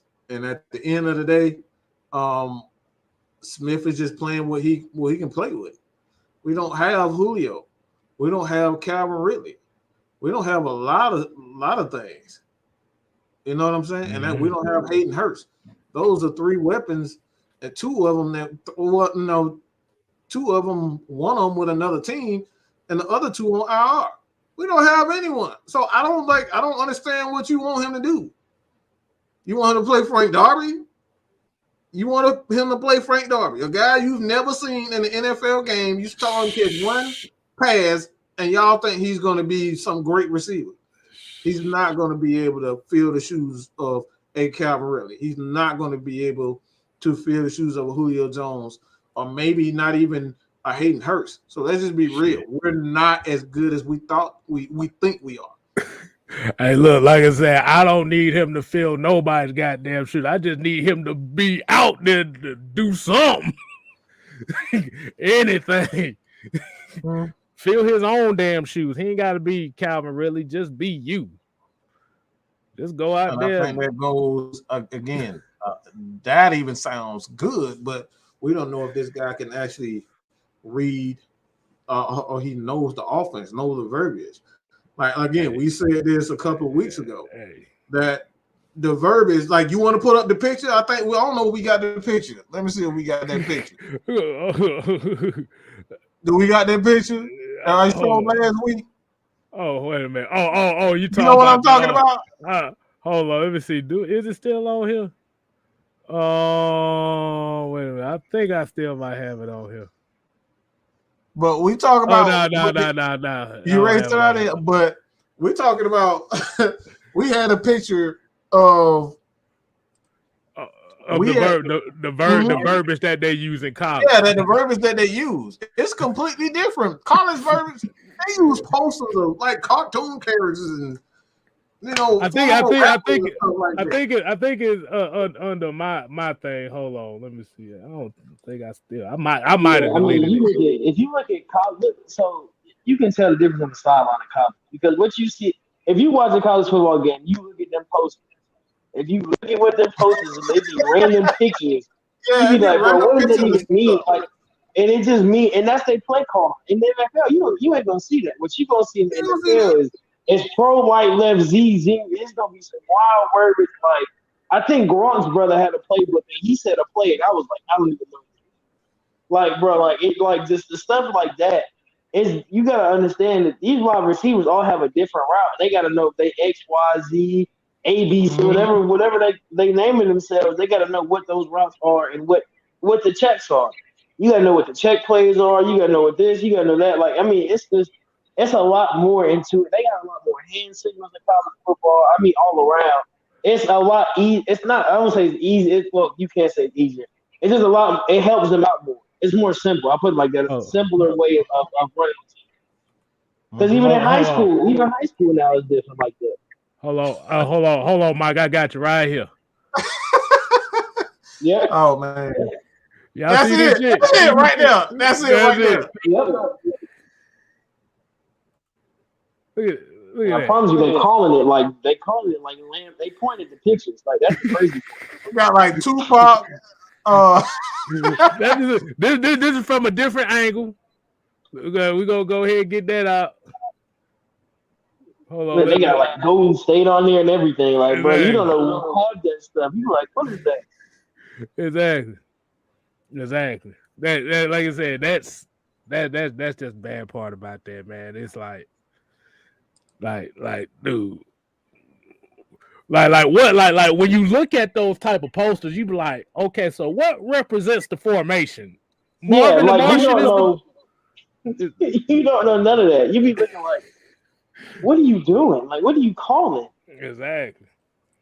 And to this to all look, I'm about to say this all to the Madden player that's in here. Y'all remember the game mode where they had the guy and one of the little cut scenes you had to do was, hey, can you remember what the play is and remember when you did called the play wrong? Mm-hmm. That was like Maggie. That was like the older Maggie. No, that was like man. You forgot what you changed the route to, and then you end up throwing in a different interception. Yeah, exactly. But that's what we talking about, though. Like I said, it's different verbiage. But what I was saying about like with Frank Darby, like at this point right now, I think they just looking for somebody that's gonna be willing to. That somebody just gonna have to light a spark on that. Somebody has to. Wide receiver core. Somebody not stepping up. That's the main thing. Cause like I said, do I need to bring up these wide receiver numbers right now? I think I might have to go ahead and bring these wide. I don't even want to talk about Mike Davis. Mike Davis has made me mad. Me, Mike, and all the guys are talking about how bad. And everybody, if you come and say, well, Mike Davis didn't average that many yards till last year, I don't care about that. You getting 1 yard a game? You're not even giving me 3 yards a game, bro. You're giving me 1 yard a game. And most of your runs are negative. Let's be honest. You're getting outran by Cordell Patterson, who really isn't a running back. You get outran. And then Quadra came in last game and outran. So, oh my goodness. It's just like, bro, you gotta pick a struggle at one point. Just pick one. Bro, like I said, Mike Davis has in 10 games. He's averaging 29 yards a game in 10 games. Think about that for a second. In 10 games, he has 290 rushing yards. Shit. Oh, let's look at these wide receiver numbers while we at it. Okay. That man said Okay. 10. 10 games. 10 games. He's averaging 29 rushing yards a game in 10 games. Let's look at these wide receiver numbers. Can't be successful like that. You just can't. We have Kyle Pitts, 635 yards, which they talking about right now is a potential Pro Bowler. Mm-hmm. 635 yards on 43 receptions.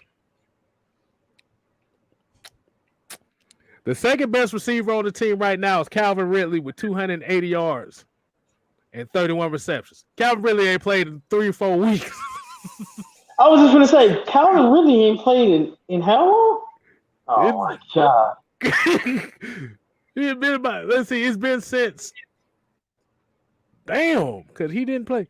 It's been since the Miami game. We ain't seen Calvin Ridley since the Miami game. Yeah. Because he didn't come to London. Or no, he didn't come to London. He didn't go to London. He played Miami, and then we just yeah. Right. Yeah. Russell Gage has 208 receiving yards. He's played in 7 games.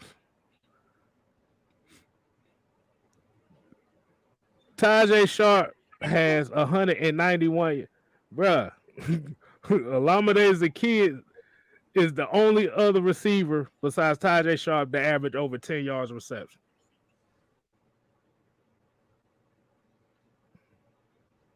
I don't even want to speak on it. It's just the fact that people. It's just the fact that people try to say we have talent. I'm just like, bro. We just don't have the talent. It's really Kyle Pitts is the most talented receiver we have on this team. He's not even really a receiver. Hold on, let me ask you a question. So, if we would have drafted a quarterback, no, with these weapons, no, he would have got killed. He would have got killed. No, the reason why I'm saying is just think about how this season just played off. If you would have drafted a quarterback, he wouldn't have played. First, he wouldn't have played.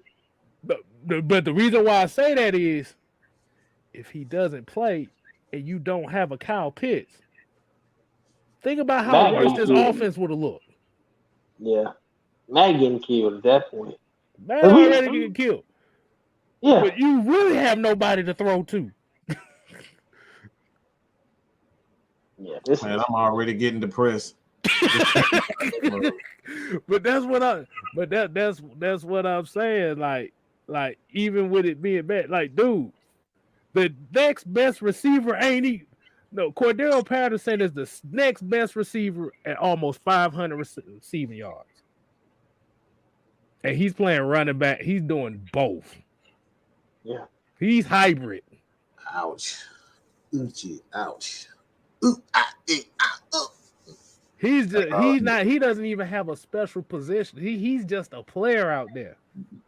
That'll make you throw up when you really think about it. Like that's just disgusting to think about.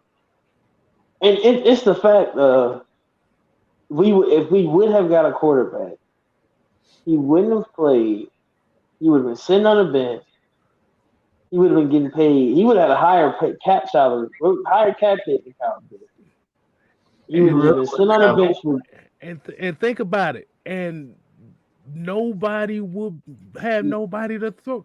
Cordero Patterson would have got motherfucking used up like a motherfucker already. Yeah. And it took Kyle. Remind you, it took Kyle Pitts some time to get into his rhythm. Now he in the rhythm, and it's still like. It's to the point. It's to the point now with Kyle Pitts. Everybody triple teaming him now. Yeah. They ain't even trying to They triple teaming him now. He just got comfortable in the NFL. Let's be honest. It would have took. It's just like you can't think of like, okay, yeah, we should just we should just go out here and get a quarterback because the fan base said we need some excitement. And then he would have been sitting on the bench for 4 years. You'll be bringing him in to run some draw plays, but who the fuck would he throw the ball to? He's basically running where Felipe Franks is running right now. If he was to come in the game, you throw Cordero Patterson, you're gonna be throwing the ball to Cordero Patterson. You can't line them up wide receiver wise because they gonna double team him. Yeah. Who you gonna throw it to? You ain't got Kyle Pitts back there. And you don't know if Calvin was gonna play or not. Exactly. I wish people stop calling Kyle Pitts a tight end because that dude is not a tight end. He's a player. Okay? He's a football player. He's just a player, bro. You can't say that, man. It's just he just so happened to be that big. Like, bruh, like when you think about that, Cordero Patterson has 776 total yards and 7 touchdowns. He's the second highest. I think he's the second highest rushing receiver right now. I mean, well, yeah, rushing running back. I mean, receiving running back. He's number 2 right now. Yeah, he's number 2. They got him listed at running back, but he ain't no damn running back. Like somebody just said, he just go out there and play football. He just go out there and play football. Like, exactly. Yeah, he just goes out there and plays football. He don't have a position, which is good. I mean, you want that you want players like that, like positionless football. Y'all play street football growing up. You know, if you was the big boy, you was playing. If you was gonna catch the ball, you was gonna have to play quarterback because you wasn't gonna be able to run, or you was gonna play tight end and you was just gonna be able to sit there. They was playing Mississippi, or they was whatever you was gonna do. You wasn't running no deep route. That was not your job. Boy, I was running 15, 20-yard post routes. Boy, I ain't even gonna lie. I was 200. I was 235 pounds running post routes. I used to get the short routes and just get a 20-yard gain because they couldn't tackle me. I'm just running. Oh, they already couldn't tackle me as it was already. It was to a point. Little boy, it was so unfair, boy. They had me playing quarterback. I was like, okay, I'll find. I'll throw that bitch deep. I was hitting the motherfuckers on the money, boy. I told you. Then I got older and got bigger. Then they're like, nah, boy, you gonna block for me. I'm like, yeah, I'll do that too. Yeah. And that's why I fell in love with the fullback position, because shit, they had to do all that shit. Oh, I was the complete opposite. I was too fast to play with him. They wouldn't let me play. I wasn't that fast at all, but one thing I would do, I'll stiff arm the shit out your ass. I tell you that now. I was the big one. I was like, once they taught me how to snap a football, oh yeah, you playing center.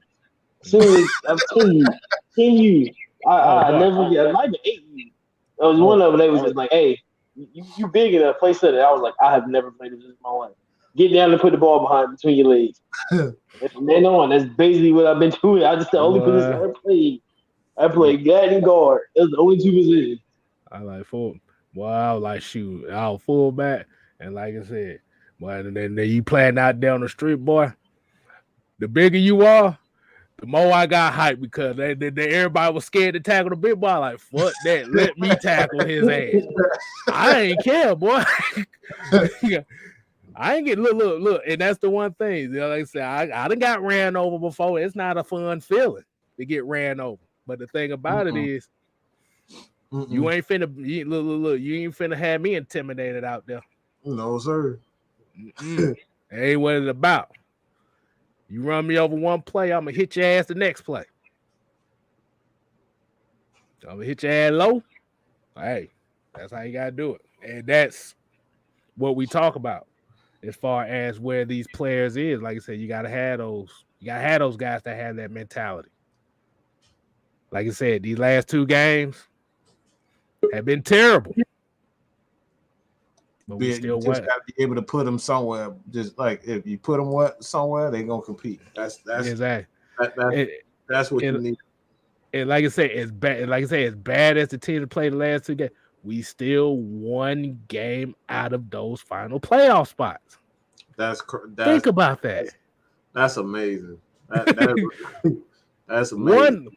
One win will literally put you in 7th place right now. Yeah. That's the fun part.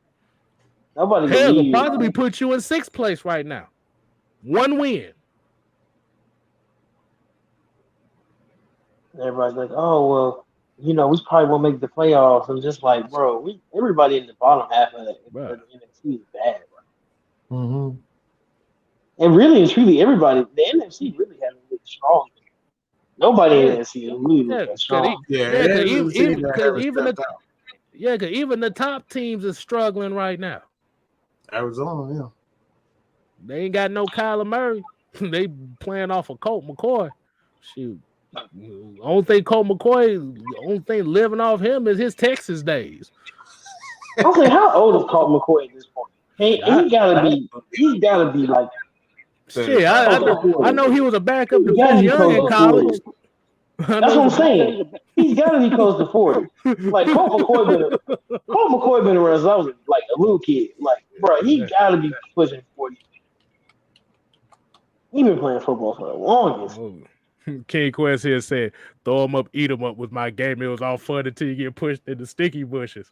Oh boy, I did that to somebody one time.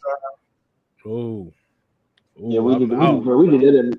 Oh boy, I remember. That was a game. He's 35. Colt McCoy right now is 35. Good Lord. Yeah, 35. Yeah. Mm-hmm. Oh boy, throw him up. Yeah, that was my game too. I don't think I remember it was this big fat. He was like this dude was like a big fat kid. He was like 260, 270. Boy, I hit that dude so boy, I tackled him so hard, boy, I broke his arm. I said, "Oh Lord, have mercy."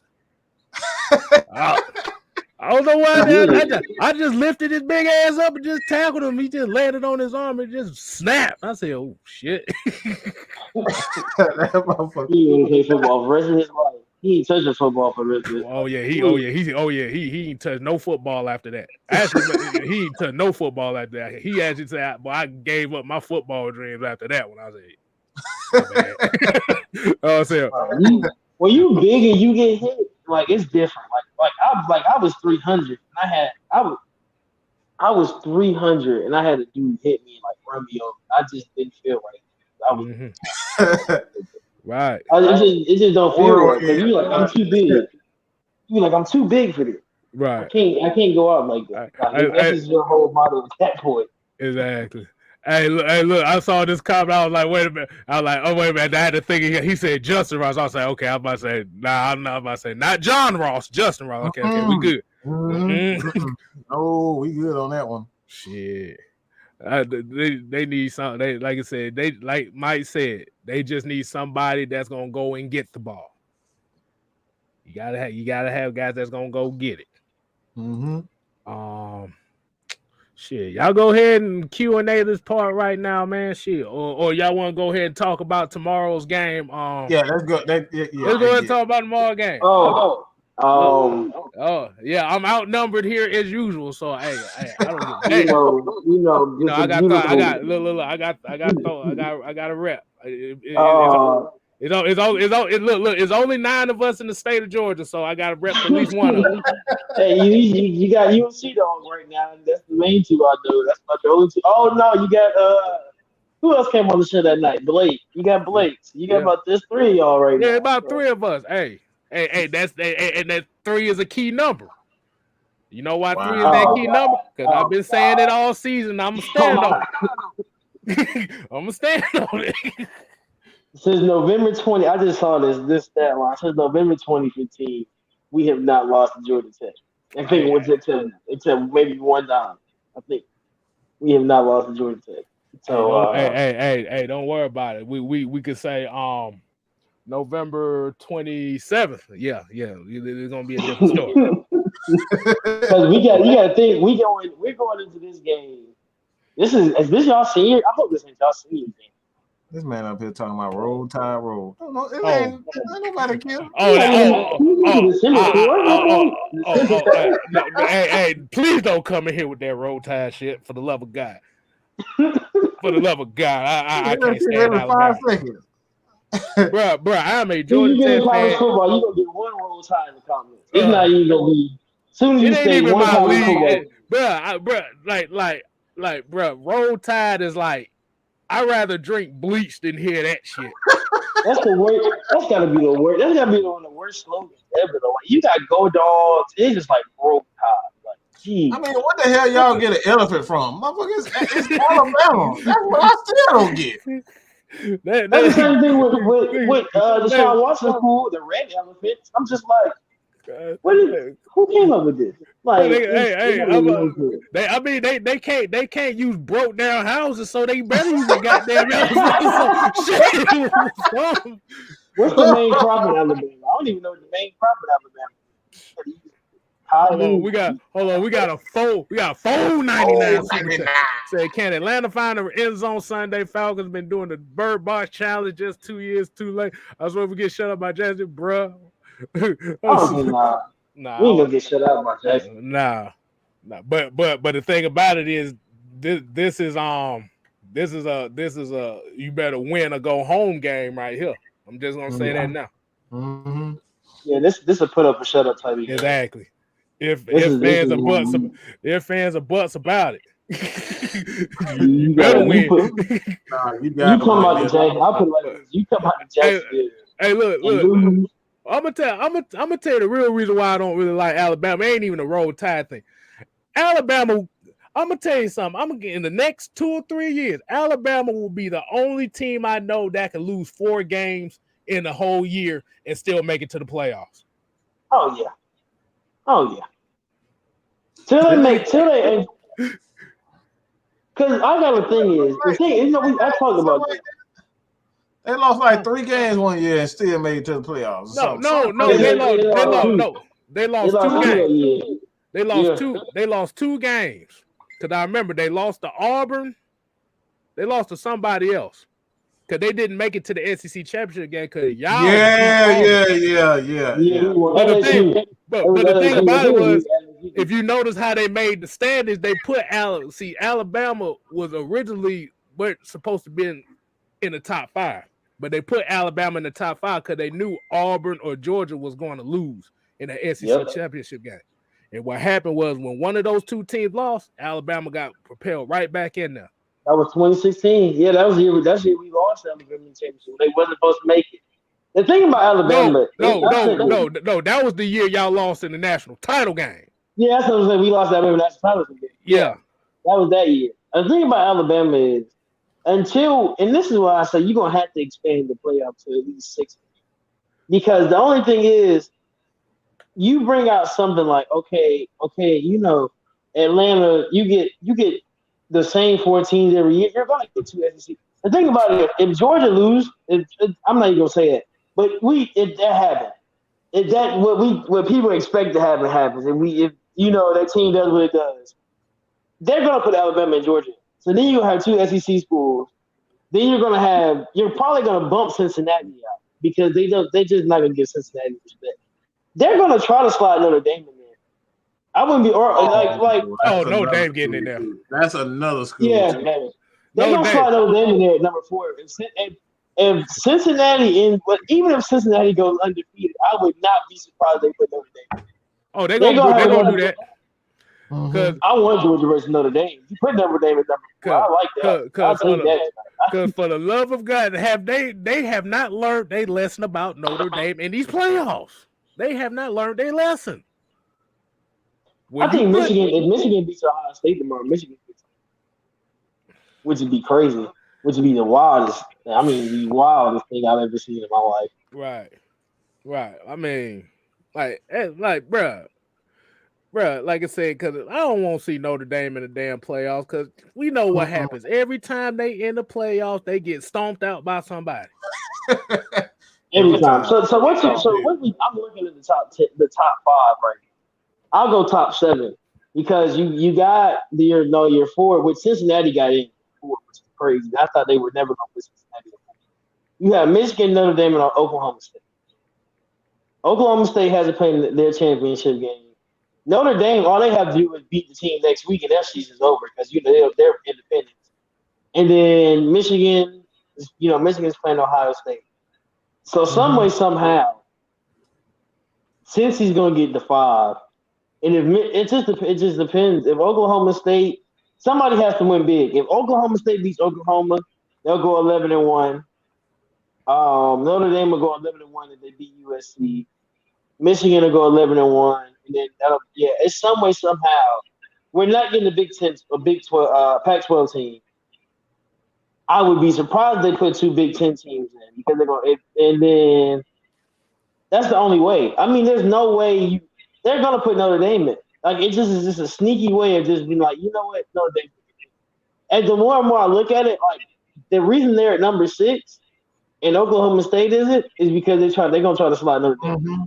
Because Oklahoma State deserves to be at number 6, really and truly.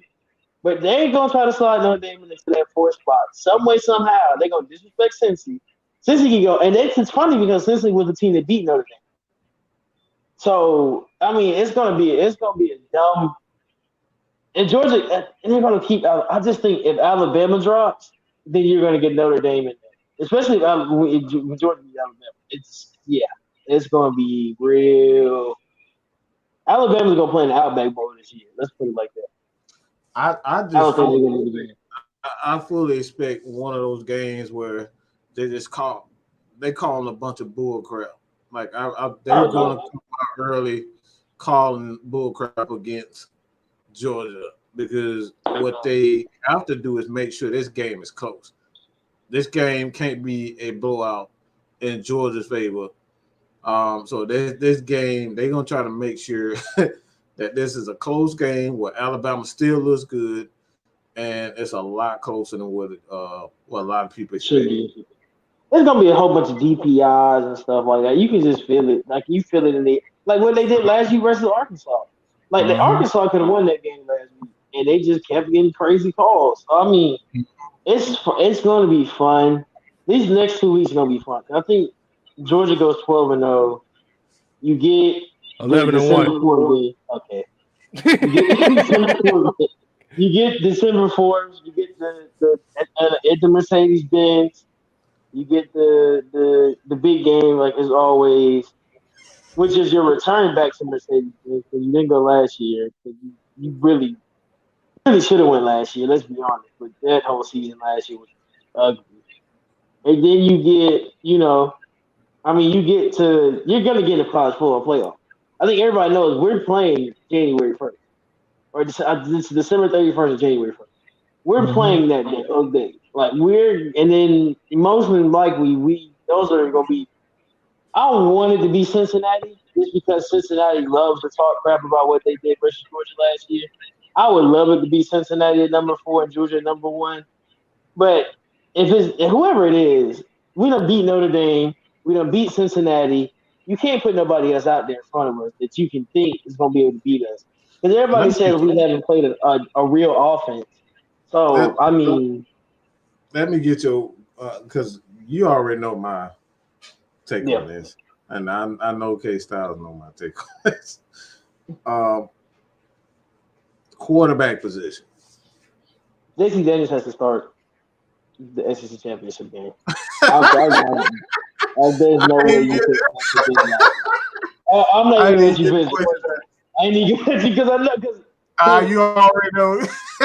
Yeah, I already know because Stetson gonna play Georgia Tech. He gonna play Georgia Tech. He probably gonna have a crazy first. If Georgia's defense holds up versus Georgia Tech, he's gonna have a crazy looking first quarter or first half.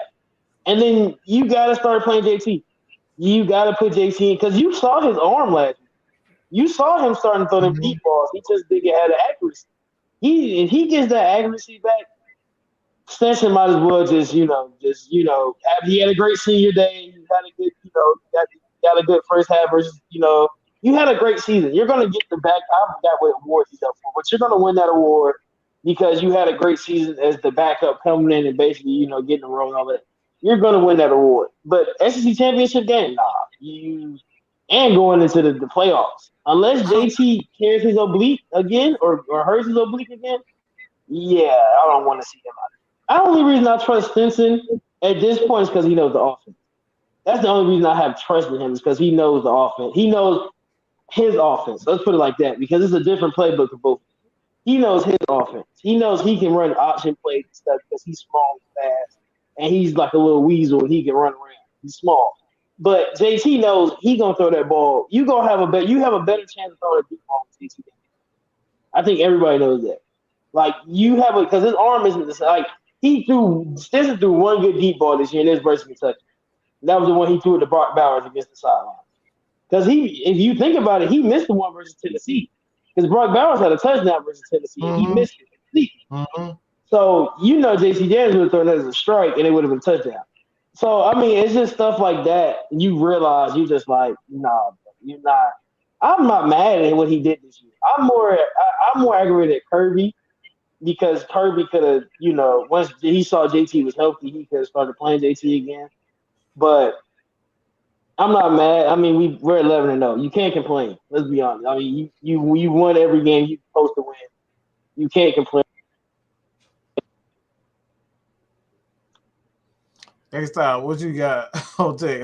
What's the recipe for success for Georgia Tech? Besides praying to the football gods, the biggest thing is gonna have to be, and this is kind of what's plagued Georgia Tech all year, is turnovers and third downs. This Georgia defense is for real. So Sims and Jahmyr Gibbs are going to have a big game today. I love Sims, but I feel bad for him tomorrow. Oh my God, I feel bad for him tomorrow. I'm about to say y'all haven't seen Jahmyr Gibbs yet, so hey, I know Gibbs good. I watch. No. I'm just saying, the Georgia defense ain't seen Jahmyr Gibbs yet. Yeah. They haven't seen him yet. Actually, they haven't seen Jeff Sims yet neither. Because we didn't play out last year. Yep. Nope. So it's gonna be a little different dynamic this time. But like I said, the problem is gonna come down to is we can't turn the ball over. And that's kind of been what we've been fucking up. With Tech. We've been turning the ball over. And defensively, our issue too is we are too damn aggressive. We try to blow everybody's Wanye Thomas and goddamn Tariq Carpenter be trying to blow everybody's goddamn brains out. And be missing tackles and missing assignments. Oh, I don't give a damn about George Pickens. I ain't worried about George Pickens. Yeah, George Pickens back, supposedly. I don't know. No, bro. I'm gonna be honest with you. I'm not worried about George Pickens. That's not the one that got me worried. It ain't him. Who is it? Browers, McCoskey. Which one? It's those two. Those two right there, those two. Because like I said, with Wanye Thomas and Tariq Carpenter, these some big safeties we got. But they too damn aggressive. And when you got those tight ends and you got that slot receiver and you got them slot receivers, that's where the weakness of our defense has been. Don't forget 6'7" Darnell back. Darnell Washington back, Big Zero back this evening. He healthy now. He real healthy now. A goddamn tight end with the number 0. That's all I need. Like I said. But I see ATM over here talking about he gave them hands. No, he gave Paul Johnson them hands last time. Hey, so the largest margin of victory is 52-7, and that was in 2019. That was the last time we played y'all. Largest margin of victory 52-7. That's on Georgia. Y'all's is 48-0, but not that. But does Georgia break that this year? Did we break the 52-7 largest margin of victory? Hell no. Georgia Tech gonna win 20. Georgia Tech gonna win 24-21. 24-21 just sounds 24-21. That's gonna sound like a wild. Oh, put Roman Reigns in the Tech jersey again. That's what I forgot he did play for y'all. Yeah, y'all had a couple of. It's weird in watching his history because he wasn't like that dominant player, but But he was first team ACC damn defensive tackle. It didn't seem like it, but he was. He was huge. I mean, I didn't know he was that. He was like 290 at the time. He was ginormous. Like you would never remember him as that though. Like you always know him as just Roman Reigns. Like, you'll never look at him Like that, he played for Georgia Tech. Mm-hmm. So yeah, so the win streak is 3 for Georgia. And Kstylz is saying that streak is gonna end. That's from 2017 to 2019, and it's been all ugly. These last 3 years has been real. Hey, shit! I've been saying this since the beginning of the year. I ain't backing down from it. 38-7, 45-21. That was Paul Johnson's last year, and then 52-7 versus GR in his first year. Like I said, so 24-21 Georgia Tech. I mean, that would be. I guess that'd be. I just can't see it. I mean, I told you that when we did the Georgia Tech. Oh yeah, I know you said that, and I'm telling you right now. we had that whole conversation about this. Exactly. I just don't know. I really think this game is going to get ugly. I think it's going to get more aggressive as time goes on. Because we always got to fight. Because we ain't got nothing to lose. We on a 5-game losing streak. I hope Kirby. we on a 5-game losing streak. I hope Kirby tells you guys, hey. I hope Kirby tells me like, hey, bro, y'all know they ain't got nothing to lose. If one of y'all get in a fight, y'all get suspended for the first half of the SEC championship. So I'm gonna need you to let them talk. So if Jordan Pickens want to come back and get cleared and throw hands again, gotta be the first half. I let him do that. But I mean, it's just like we can't allow emotions to get into it. As much as we hate each other, this game, it's got to be a clean game for Georgia. Like it has to be, because you can't get any suspensions this week. You already got somebody that got arrested. He ain't have nothing else. So I mean, yeah, he's not a starter or nothing. But all I had to say is that you just can't. It's too much already going on for you to get somebody in a fight in the middle of the game. I can see you getting in a tussle. Just don't get ejected. Because if you get ejected, you go get the first half of the SEC championship out, and I would be mad. Just don't get ejected. You want to throw some hands in the trenches. If you a lineman, if Jordan Davis hit somebody in the nuts, something like that, you just do it like that so they don't see you. But don't be out here as a wide receiver or a safety slapping them, trying to grab chains off. I just don't need you to do all that extra stuff. It needs to be the cleanest game. So I got a question here, and this is kind of a hypothetical question when it comes to this game. Okay, as we know, Georgia's ranked number 1, right? Am I right? I'm like I said, I already know it's true. I'm just asking this for question purposes. So let's say, just in case, if they did lose to Georgia Tech, do you think they would drop Georgia down like they do Alabama around that 5 spot? No, they can't. They can't at this point. I mean, every team in the top 5. That means every team in the top 4. Only one undefeated is Cincinnati at that point. Oh, see, the only reason I'm saying this because I'm throwing this right back at Alabama.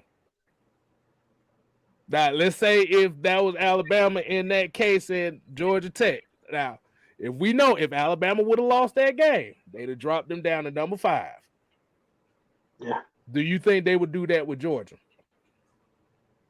It'd be way too hard.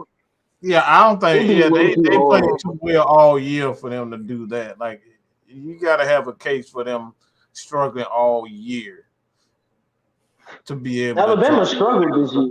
Yeah, I know they struggled. So they could drop to that 5. Like Georgia hasn't struggled. If we don't even play our starters and lose, it'd be good. They probably wouldn't even care if we don't play our. Like if we didn't play our starters yesterday and we lost, they probably be like, "Oh, they didn't even play their starters." It'd be something like that. So, and I don't even think that would happen because the backup is as good as the starters. I mean recruiting wise, look at the recruiting. I just say look at Kirby. No shit. God damn it. God damn, that's why we can't get no goddamn players, because the AJC and all them goddamn players going to Georgia. Shit, we just now getting players. It's funny because y'all had a couple 4-stars commit. I was like, okay, Georgia Tech, and I'm just like. And remember, we had a 4-star that was supposed to commit this year, but remember, he committed suicide. Yep. So it's like. Yep, yeah, he did. Yeah. Yep, they did. I mean, it's weird because why only thing I say about Georgia Tech is what's hurting Georgia Tech is that it wants to be Georgia Tech and not come up with some classes to get these other guys in and lower their standards. Let's think about it. Georgia you can get to Georgia with I think and Alabama. That's how Alabama get a lot of 5-star guys that don't be good at school, especially in high school. Let's say you can have a C average in Alabama and Georgia to get into them schools. You can have like a C average. You just gotta have at least a 2.5 to get in, because you're on a sports scholarship. I think it's like a 2.1. Yeah, it's something. Yeah, I'm saying it's still low. Like it's low enough to where I'm gonna get into the school. Now Georgia Tech, on the other hand, you gotta have close to 4.0 to get in. So I mean, you can't get a lot of these guys. You can't really even offer them it because you gotta go through their whole everything to be like, oh well, their GPA doesn't really match, but they're really good at football. But we can't even offer them because our AD is gonna say no, and the dean's gonna say no, and all your overheads are gonna say no because they don't fit Georgia Tech standard. So I mean, that's why you see a lot of guys fall. They can be 5 stars, and the reason they go to some of these schools, bro. There's a class in high school that's called Advanced Math Theory, and it's literally just not. It's an NCAA sanctioned class, and I promise you, it's just you doing polls. It's just nothing but you just doing polls throughout the day. You got to walk around and ask people questions, and that's your math class. That's your senior math class, and that's NCAA verified. So, I mean, it's basically like it's supposed to be stat, but it's really not even stat. I promise you, I sat in that class for the first couple of weeks, we didn't really do nothing. We just sat in there, he was just talking. And man, we got a $4.99 super chat. $4.99. Holla, holla, holla. Miguel Sosa said, can I get a shout out greetings from East Los Angeles, California? Go Falcons. Man, bro, sit your ass down throwing up signs and shit. We throwing up no signs. It might be easy to use. Somebody see that shit like, oh, wait a minute, you set tripping. But yeah, shout out Miguel. Appreciate the $4.99 all the way from California. East Los Angeles, by the way. East Los Angeles, by the way. East LA. East LA. You know, sometimes folks from California, you gotta be specific on what they say about East Los Angeles. Sometimes you catch the wrong one and like, hey, wait a minute, home. Hey, I know this ain't him, but I'm just saying. But hold on, wait a minute. Hold on. Here's a funny one. Said Georgia Tech students ain't got time for football. They try to keep the planet straight. They trying to build Iron Man suit. It's in electric cars that run off the solar panels. Bro, I ain't even gonna lie. We got the nerdiest football fan base I've ever seen, bro. I ain't even. Yeah, a nerdier fan base is Harvard, which that's hard. That is funny as hell, dude. Because even Dartmouth fan base seem a little bit like less nerdy. Like it's just like Georgia Tech is. Bro. And I think it's just student base that makes it work. Yeah, bro. No, dude. I'm gonna tell you something, bro. And I seen this shit up in person too, cause I used to work. Me and my homeboy and stuff. We used to go work out over at Georgia Tech, and we was at one of the field. We was because they got like a practice field, like a practice turf field and stuff like that. So that we be around the students, they playing flag football and stuff. And I be sitting there looking at the people looking at like. Oh, we are some dweebs. The heck? It's Georgia Tech. I don't know why you surprised. No. I know it's Georgia Tech, but it just made me laugh just looking at it in person. Like you see it on TV, you like, yeah, we some nerds. But seeing that shit up first, it was just funny as hell. Georgia Tech got a pretty campus, bro. It's got one of the prettiest campuses. Oh yeah, boy. We don't talk about pretty campuses. Let's get the football. Man, get to the football. Let me get one more thing out the way, cause like I said, I know Georgia got the turnover shoulder pads and shit. We got a whiteboard that we write our Twitter handles on. Yeah, they do. I've seen that. I've seen it. It's bad. It's bad. It's bad. You think he lied? You think it's really that's really what it is. Like it's Yeah, not. He's not even lying. we hilarious. But like I said, Wow. Georgia Tech has a chance. They can't In your mind. mess up. They can't mess up one time. One mistake Well, gonna cost you about 14 points this game. so what's the score? Again, what's the score? 24-21 Georgia Tech. The spread. Let me see what the I know spread the spread is. is like Georgia Tech, like a 30-point underdog. I know Yeah, that's for a fact. 34.5 underdog. The over under is 54.5. I think Georgia. I think y'all get one touchdown. I think it'll be like. I think it's gonna be. I really think it's gonna be like 60-7. I think. I think. I think the first half is gonna be. What game was that? UAB. When we scored like 35 in like the first quarter or something like that. I think it's gonna be like that game. I think it was UAB. Georgia scored like 35 in the first quarter. It's gonna get real. Like, the fact we got to play on ABC makes it worse because this is gonna be just ugly. Hey, look, Y'all got to be on national TV. Look, I tell Devon, I like shit. Hey, take a picture, record this moment that I said, do all that shit. I don't back away from nothing I said. I want everybody to know. I think if Wallace knows, everybody that's in here that watches my shit, Yes. well, watching me talk about Georgia. I said when Georgia beat Clemson, we were going 12-0. I got called crazy for that. And we're at a point where Georgia beat Clemson and we're 12-0. Well, let's not say we're in. I'll give Georgia Tech some respect. We're not 12-0 just yet, but I think we'll be 12-0. And I literally said, and I called it. I'm just saying, I called that January. I called that when we first started talking about college football because I knew I was like, this team is too good.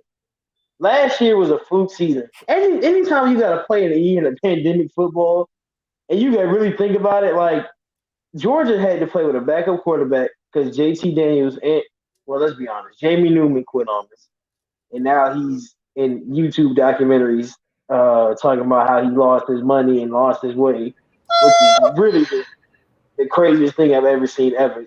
You know what's wild about that whole situation about last year, about really all college football, is that last year just seems like an asterisk, should be an asterisk mark around college football. Because not the best teams really made it all the way. So we'll just have this year, we really get to see the best teams. And yeah, I think I hate to beat Georgia Tech that bad in Bobby Down Stadium, but I think it's gonna be a bloodbath. I think we're gonna see a fight though. I think I would. If there's a bet on it's gonna be a fight in the game, I'll take it. I would say you take that bet. I think it's gonna be a fight. Somebody gonna fight somebody because it's gonna be a Georgia Tech player to start. I already know it is. Oh yeah, they got nothing to lose. We got nothing to lose. We ain't got shit to lose. Hey, just throw a hand at something. Just throw something at somebody. I just know it's gonna be somebody who's gonna throw it. Like I said, the main thing is gonna have to come down to this game is gonna have to be pride. Like I said, like for Georgia Tech, as us Georgia Tech, nobody giving you a chance. These folks in the state of Georgia think you one of the worst schools in the country. You got to prove them wrong. Well, not even prove them wrong. Fuck them. I mean, y'all are like the fourth best school in Georgia right now. But you know, we ain't gonna talk about that. Hey, the fourth best school gonna beat y'all tomorrow. Just know that for a fact. I mean, Georgia Southern and Valdosta State got a better record than y'all. So. And are they in the Power 5 conference? He gonna come up with it. Georgia Southern is in a conference conference, and not the Power 5. And a conference. Exactly. So, next question. Shoot, your cousin down the street is going to a bowl game at least. Hey, they can go. Hey, you're right. They can go to a bowl game. Hey, we fucked up. That's what we did. We fucked up this year. I don't know if you can get rid of Gio even. I don't know if y'all gonna get rid of him. I think he can turn it around. I think he's a real 404 official. You said what? You can't get rid of G off yet. He a real 404 official. You know, he Waffle House and at every game and all of that stuff. Yeah, real ATL. Yeah, the real Atlanta team, not Athens, Atlanta. But the main thing about it is we instead of getting 1 and 2 star recruits, we're actually getting 3 and 4 stars right now. So that's why I say it's a process. It was a point, bruh. See, a lot of these folk don't know. About 4 years ago, Presley Harvin III was the number 1 recruit in our draft class. Yes, sir. Big person. Yeah, I think people know. I don't think they kill Kstylz. No, I know they don't give a damn. I know. Hey, but like I said, I gotta say it like this. With all the 4 and 5 star recruits y'all been getting, we still got to say we still tied for titles. That's all I gotta say. Even though y'all done dominated. I mean, when you got the 4 and 5 stars recruits, you gotta do better. Indeed. So, but like I said, we gonna find out tomorrow. We'll see. I mean, I expect like I said, I expect a game. I don't think it's gonna be I don't expect it to be close, but I expect it to be ugly. Hey, but there's a lot of good football tomorrow. I mean, it's not just that one game, but we'll get to see a lot. Hey, I'm mad Michigan and Ohio State got to play at the same time. That's the annoying part. Because it's gonna be a whole lot of playoff positions red on the line tomorrow. Well, shoot, Baylor got a spot. They got a whole Texas Tech. Oh, not Texas Tech. Oklahoma State they gotta beat Oklahoma tomorrow. And I'm rooting for them. So hopefully they do. My cousin go there, so I gotta get Oklahoma State. Y'all had a chance to beat Notre Dame and blew it.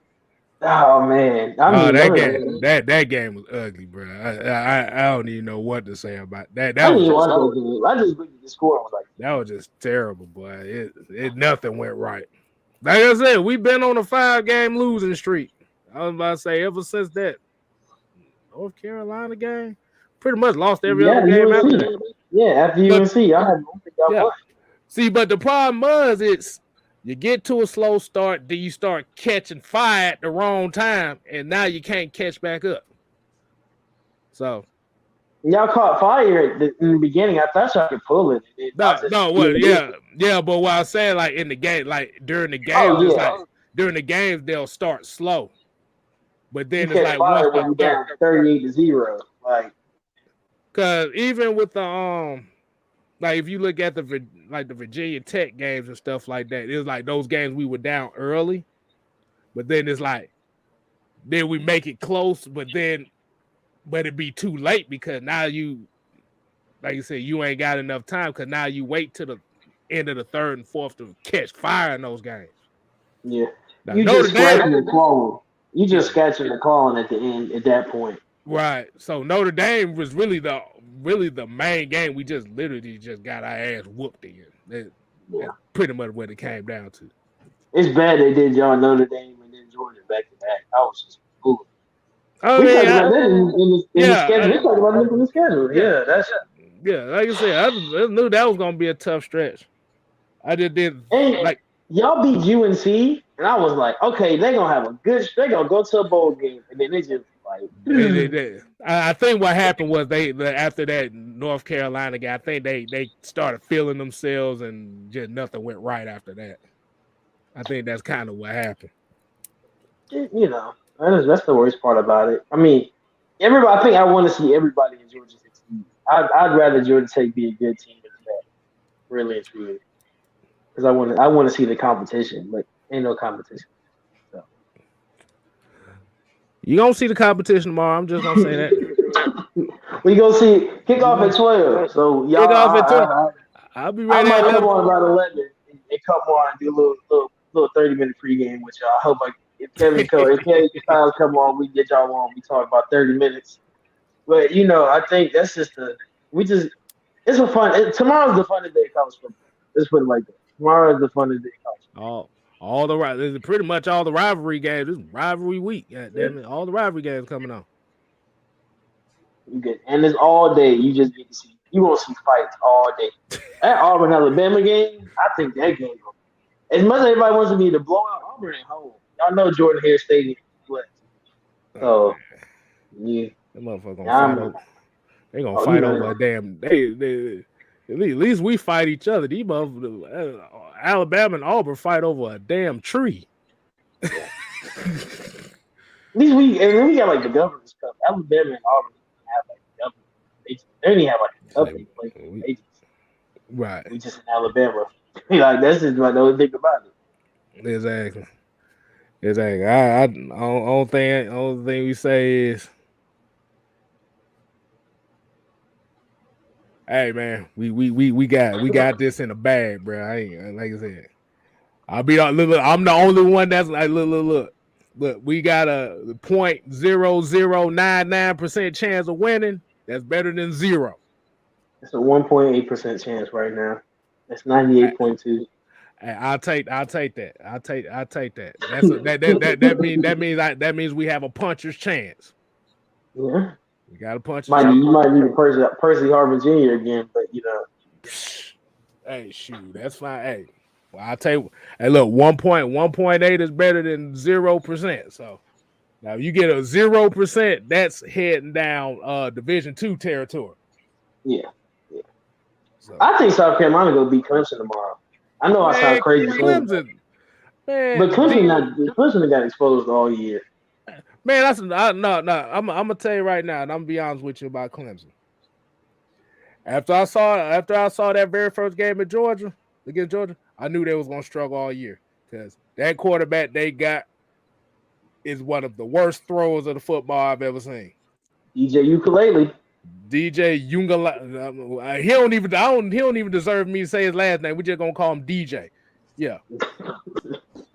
I said he throw the ball like Byron Leftwich. I said no. Clemson. Yeah, you can tell. And it's funny because we watched that game. We were all watching that game. He throws to the same side. Yeah, every time. And he can't throw to the right. He throws to the right every time.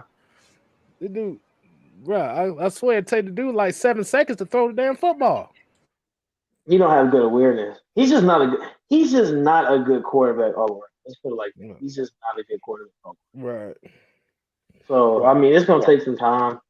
I mean, Clemson got a whole nother quarterback class coming in, I think next year. So shit. Clemson gonna be coming after one of them damn quarterbacks. Y'all got about 7 damn 5-star quarterbacks on your damn team. Carson Beck, Brock, Gunnar Stockton is coming in next year. You still gonna have JT Daniels because I feel like he's not gonna leave. And then you hope and pray Arch comes back, and has Arch comes in, that he comes in 2023 class. They're gonna have to give it to CJ Stroud or Bryce Young. Those are the two that's gonna get it at this point. Say Bryce. I think Bryce Young. They'll probably give it. I think Bryce gonna get it. I think CJ though because he's come back better. I think they're gonna give it to him. I wouldn't be surprised if they gave it to one of the receivers though. It's such a quarterback driven award. It's really weird. Like last year was just you just had to give it to what's his name because he was just the best player. So I just don't know. It's gonna be it's a toss up right now, but I think it's gonna be Bryce or I think it's gonna be CJ from Ohio State. Those are my only two I can think of. Yeah, I think it'll be Bryce Young. Cause I know the Heisman favorite coming into this year was Spencer Rattler, but we see how much of an ass he is and how much he really not that good. I told people he was bad though. I've been telling people he was bad since last year. But he's such a great player. He's such a So okay. Yeah. So yeah, Bryce. You got a freshman taking the role now, but I think Bryce Young gonna get it, man. Yeah, Bryce gonna get it too. He's the only one now I really want CJ Stroud to get it because I think he really deserves. I mean, when he's done at Ohio State, he really wants it. I think Bryce. He's Alabama. I mean, let's just put it like that. Exactly. He's Alabama. There's no other person except you give Michigan State Kenneth Walker Jr. But they just got killed by Ohio State, so I can't even give it to him. So, nah, I ain't gonna happen. I know he probably be a Heisman finalist. He might end up winning the was it the Dope Walker Award? Yeah, I think he might get that though. He's gonna get running back in the base. Zeus is the only senior on Georgia because James Cook is the senior junior, so he's gonna get the. This is crazy. I think Zeus is gonna get the. He didn't produce as much as Cook did this year, so that's why he's not Zeus isn't up for it. But Zeus is still gonna be a quality running back. Right. I just don't know who's gonna get him. I would love to get Cook or Zeus in Atlanta, but that's just a whole other conversation because they just quality running backs. Hey, it comes down to however they gonna do it. Yeah, Corral from Ole Miss is another one, but I just don't think he just fell off the face of the earth. He ain't doing. I was about to say he ain't really do enough to really hold that. I know they he had it for a couple of weeks, and then he just lost it when he lost Alabama. Right. Because I know they were talking about that quarterback from Pittsburgh. I know they were talking about him. Oh yeah, but he. I don't. Is it Pickett or Pickett? Yeah, something like that. Pickett. Yeah. Pickett. Kenny Pickett. Yeah. Kenny Pickett. The gloved boy wonder, as I call him. Yeah, he had a great season. I'm not gonna lie. He had Pitt a good spot for a while. I mean, you can't think Pitt's gonna win it all. Let's put it like that. Right. But I'm about to say, man, we're gonna go ahead and wind it down for the night. Mike back there somewhere. If he ain't, too bad.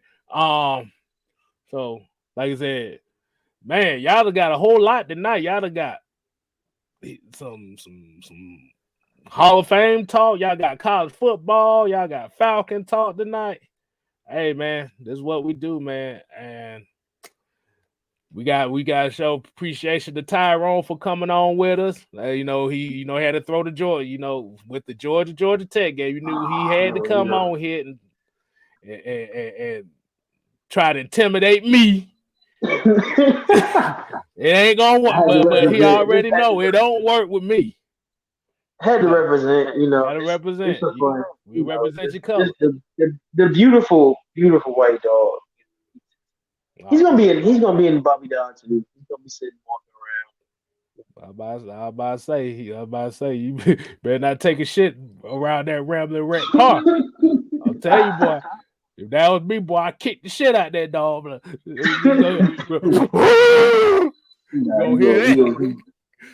gonna walk. He gonna put it right there. He gonna put it right where y'all run out. Somebody will have poop on the shit. They like, bro, what?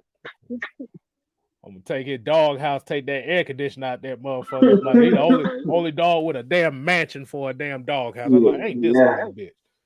I don't even think he used there. It's cold now. He probably got. Oh shit, he probably got it. Shit, they probably got him one of them damn football heaters in there. Yeah. But yeah, like I said, we appreciate everybody tuning in. Go ahead, Tyrone. Let you go ahead and get your final plug in for the night. What you want? Y'all know me. If Feed the Sports Podcast over there. I'm doing shows every Wednesday. I didn't do one this Wednesday, Thanksgiving, but every Wednesday night, 8 o'clock, I do like a Q&A game preview. With Vlad, y'all know Vlad. Me and Vlad been doing shows together a little bit now, so me and Vlad will be doing Wednesday night. Just talking football with y'all. Like I said, tomorrow I might do a pregame show because of the the big game. It's the big in-state game. Hopefully I get Kstylz on there. Hopefully I get C-Dog. I really want C-Dog on there, but he be doing his own little stuff. He be a little bit busy, but for me, follow my Twitter at ATL. My Facebook is TJ Monday. You will see me in all the Facebook. I think I'm in every Facebook group you can think of. So I'm in the Atlanta Falcons Nation one. I'm in the people have the Facebook page, so go on their Facebook page. The Twitter page is _SP. if you just go on my page, you'll see all my feed and stuff. So, shout out GHSM. Make sure you read our articles on there because it's a lot of the stuff you don't get to see on here is written. So, thank you. Use that stuff. Use your advantage so you get all our information. That's for all of us. Just use all of that time for your advantage. Because there's a lot of information. It's from guys you don't see talking. They're right for us. So use that to your advantage. They all got knowledge. Right. Hey, if they had knowledge, they wouldn't be doing this, right? Yeah. Exactly. But yeah, this boy Kstylz here, man. Like I said, you make sure you follow 6-Man Kstylz. Like I said, leave your questions, leave your requests right there at 6-Man Kstylz. That also is on Twitter as well. Hey man, shoot. The only thing I say, man, is it's gonna be a rough one tomorrow. Like I said, Georgia Tech, as we know, we are the little brothers. Well, we are the little brothers right now, but we gotta prove the world wrong one way or another. If you lose, you don't need to get your ass whooped. If you want respect in this state, this game is gonna have to be close. You can't walk around in Navy and go no more in this state if you get blown out by 60. Right. You don't have no respect. We had shit. We ain't got no damn respect now. How worse can we get? Yeah. So, well, at the end of the day, like I said, nobody, as Georgia Tech, nobody respects y'all. Nobody likes y'all. Use it to your advantage. That's all I got to say. Just don't fight my players. Just don't fight my players. Shit. Goddamn it, you gotta do whatever you gotta do, man. You gotta do whatever you gotta do. Like I said, they already looking at y'all as a Division II team anyway. So, like I said, there's lack of respect there. So you better go ahead and earn it. So, like I said, outside of that, Falcons. I got one more. Go ahead. What you got? I got one more. So y'all, I'm not doing I know I do Jackpot Fridays. I'm gonna do it on Twitter now. So it'll be a Twitter thread throughout whatever Friday night. It'll be a Twitter thread. I'm doing one tonight. Like I said, my super pick story, but my sneaky underdog pick is Clemson, South Carolina.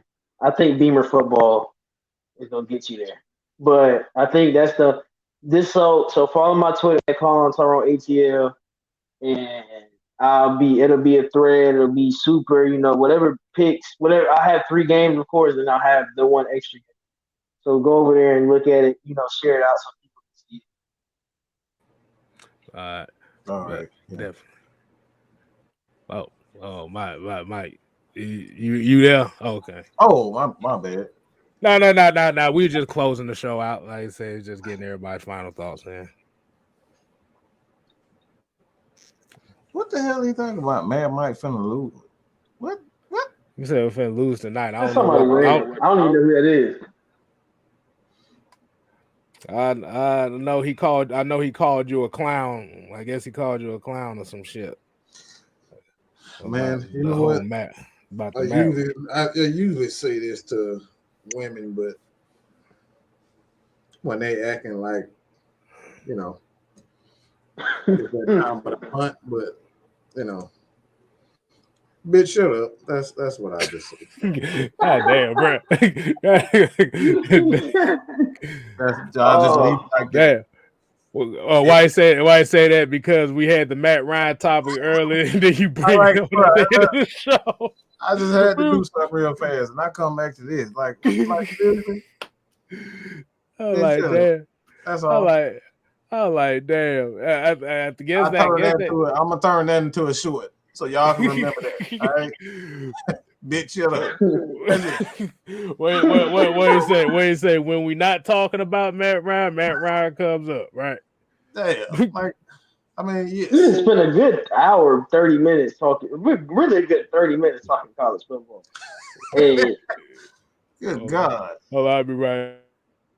That's what we come down to. How you gonna talk about we closing and then telling me you gonna be right back? Why you just close the show? What's wrong with you? That make no sense, Tom. I don't even know. He just left out. He just like how you gonna say we He left. close? It's not like he turned his camera off and like I'll be right back. Turn the camera off and still talking. Like he left the room. Like I said, he just should have just go. I guess I'll close. All right, man. We appreciate everybody for joining. We already kind of gave the our last thoughts, but hey, man, at the end of the day, we know Georgia gonna whoop that ass, and Georgia Tech ain't got a chance. The Falcons still got a chance, even though a lot of people don't think so. They still got a chance to turn things around. Anything is possible, but we'll see what happens. That being said, y'all continue to support. Look, head over to Kstylz. Head over to Just Kstylz. Just Kstylz, 6-man Kstylz Female Sports Podcast, and get them and show them some love, man. Like I said before, we're gonna have a lot of sports. It's not just gonna be Atlanta Falcons content here. We're expanding. We're gonna give you exactly what you need, but you got to give us these questions, man. Y'all got to comment on these videos. Y'all comment in these videos. Tell us what we want. We make shows on it. We make videos on it. It's all for y'all. That being said, that's all I got to say about that, man. Your boy, man, Mike is out, man. It is. I'm just like, why you just damn close the show? You just gonna leave for it? They ain't make no sense. Bruh. Hey, shit, I had to go pee. Shoot. The water done ran through my ass. Shit. God damn. Should have pissed in the damn cup. Damn. Bullshit. Motherfucker, I ain't even do that shit. All right, that's all we got to say about that, man. We go. I appreciate it. Use the community tab, y'all. Use the community tab. This is for all our channels. Usually, like, if we post something on community tab, please respond to it. We need to interact with it because we be trying to. Especially for me, I be trying to find video ideas. I be trying to answer y'all questions, not just in a live show.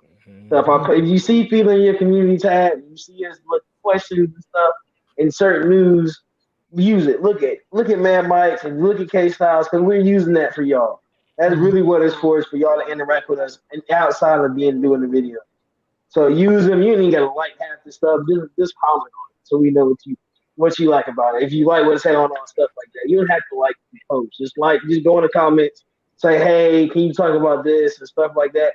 And on the comments of our videos, just hey, can you talk about this next show or can you make a video on this?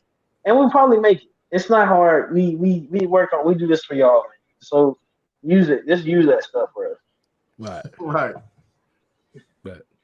But yeah, like Mike said about the one guy. Remember what I told you?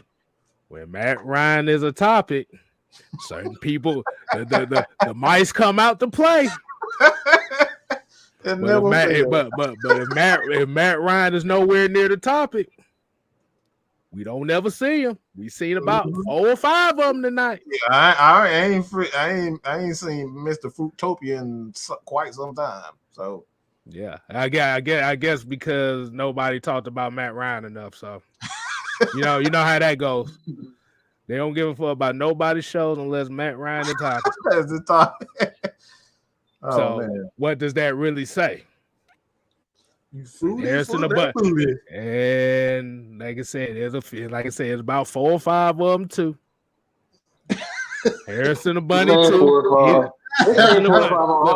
Harrison the Bunny is another one. If Matt Ryan is a topic, he'll show up.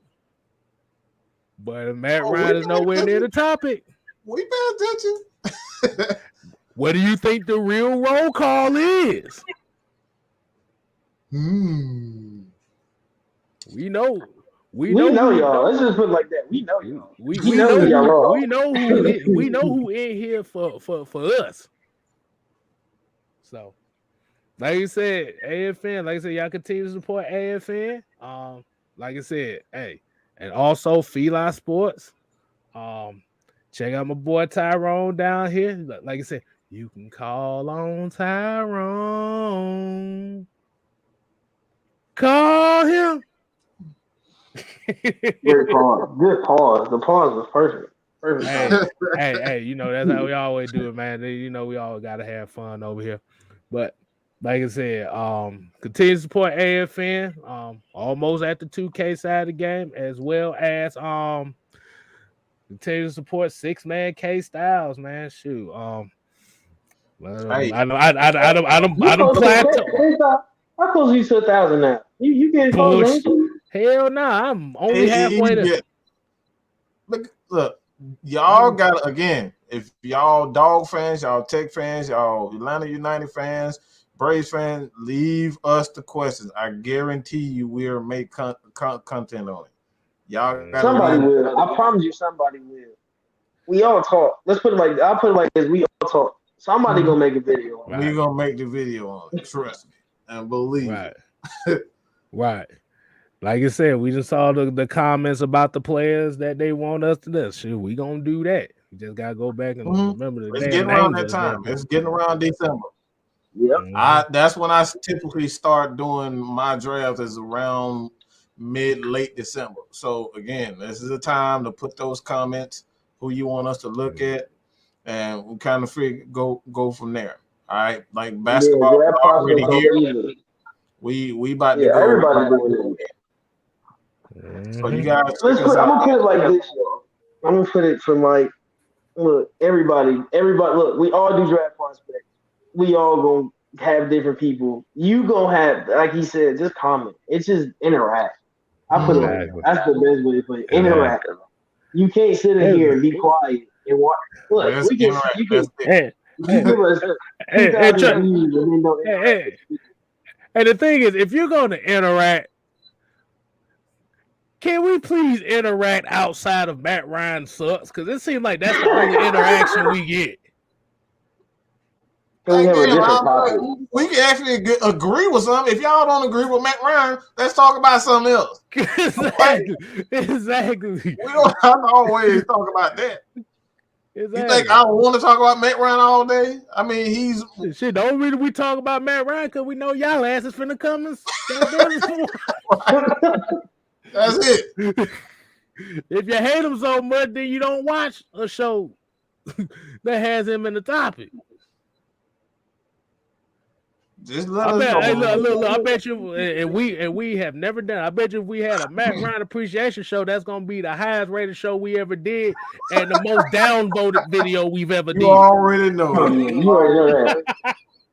You have anything talking about we love Matt Ryan, they gonna go crazy. Exactly. But like I said, it's gonna be a whole bunch of people that we don't see often. I'm done letting you know. Futuristic PAYT is one of them. Harrison the Bunny 2 is another one. I'm just saying. But like I said, we here at AFN, we always say here, we ain't here to play. We here to stay. You ain't got to go home. That's you, Tyrone. Oh. That's you. No, that's you. Oh, Tyrone, yeah, go ahead. What we tell him? You ain't got to go home. But you got to get the hell up out of here. There you go. Gotta go. There we go. Gotta go. There we go. Deuces.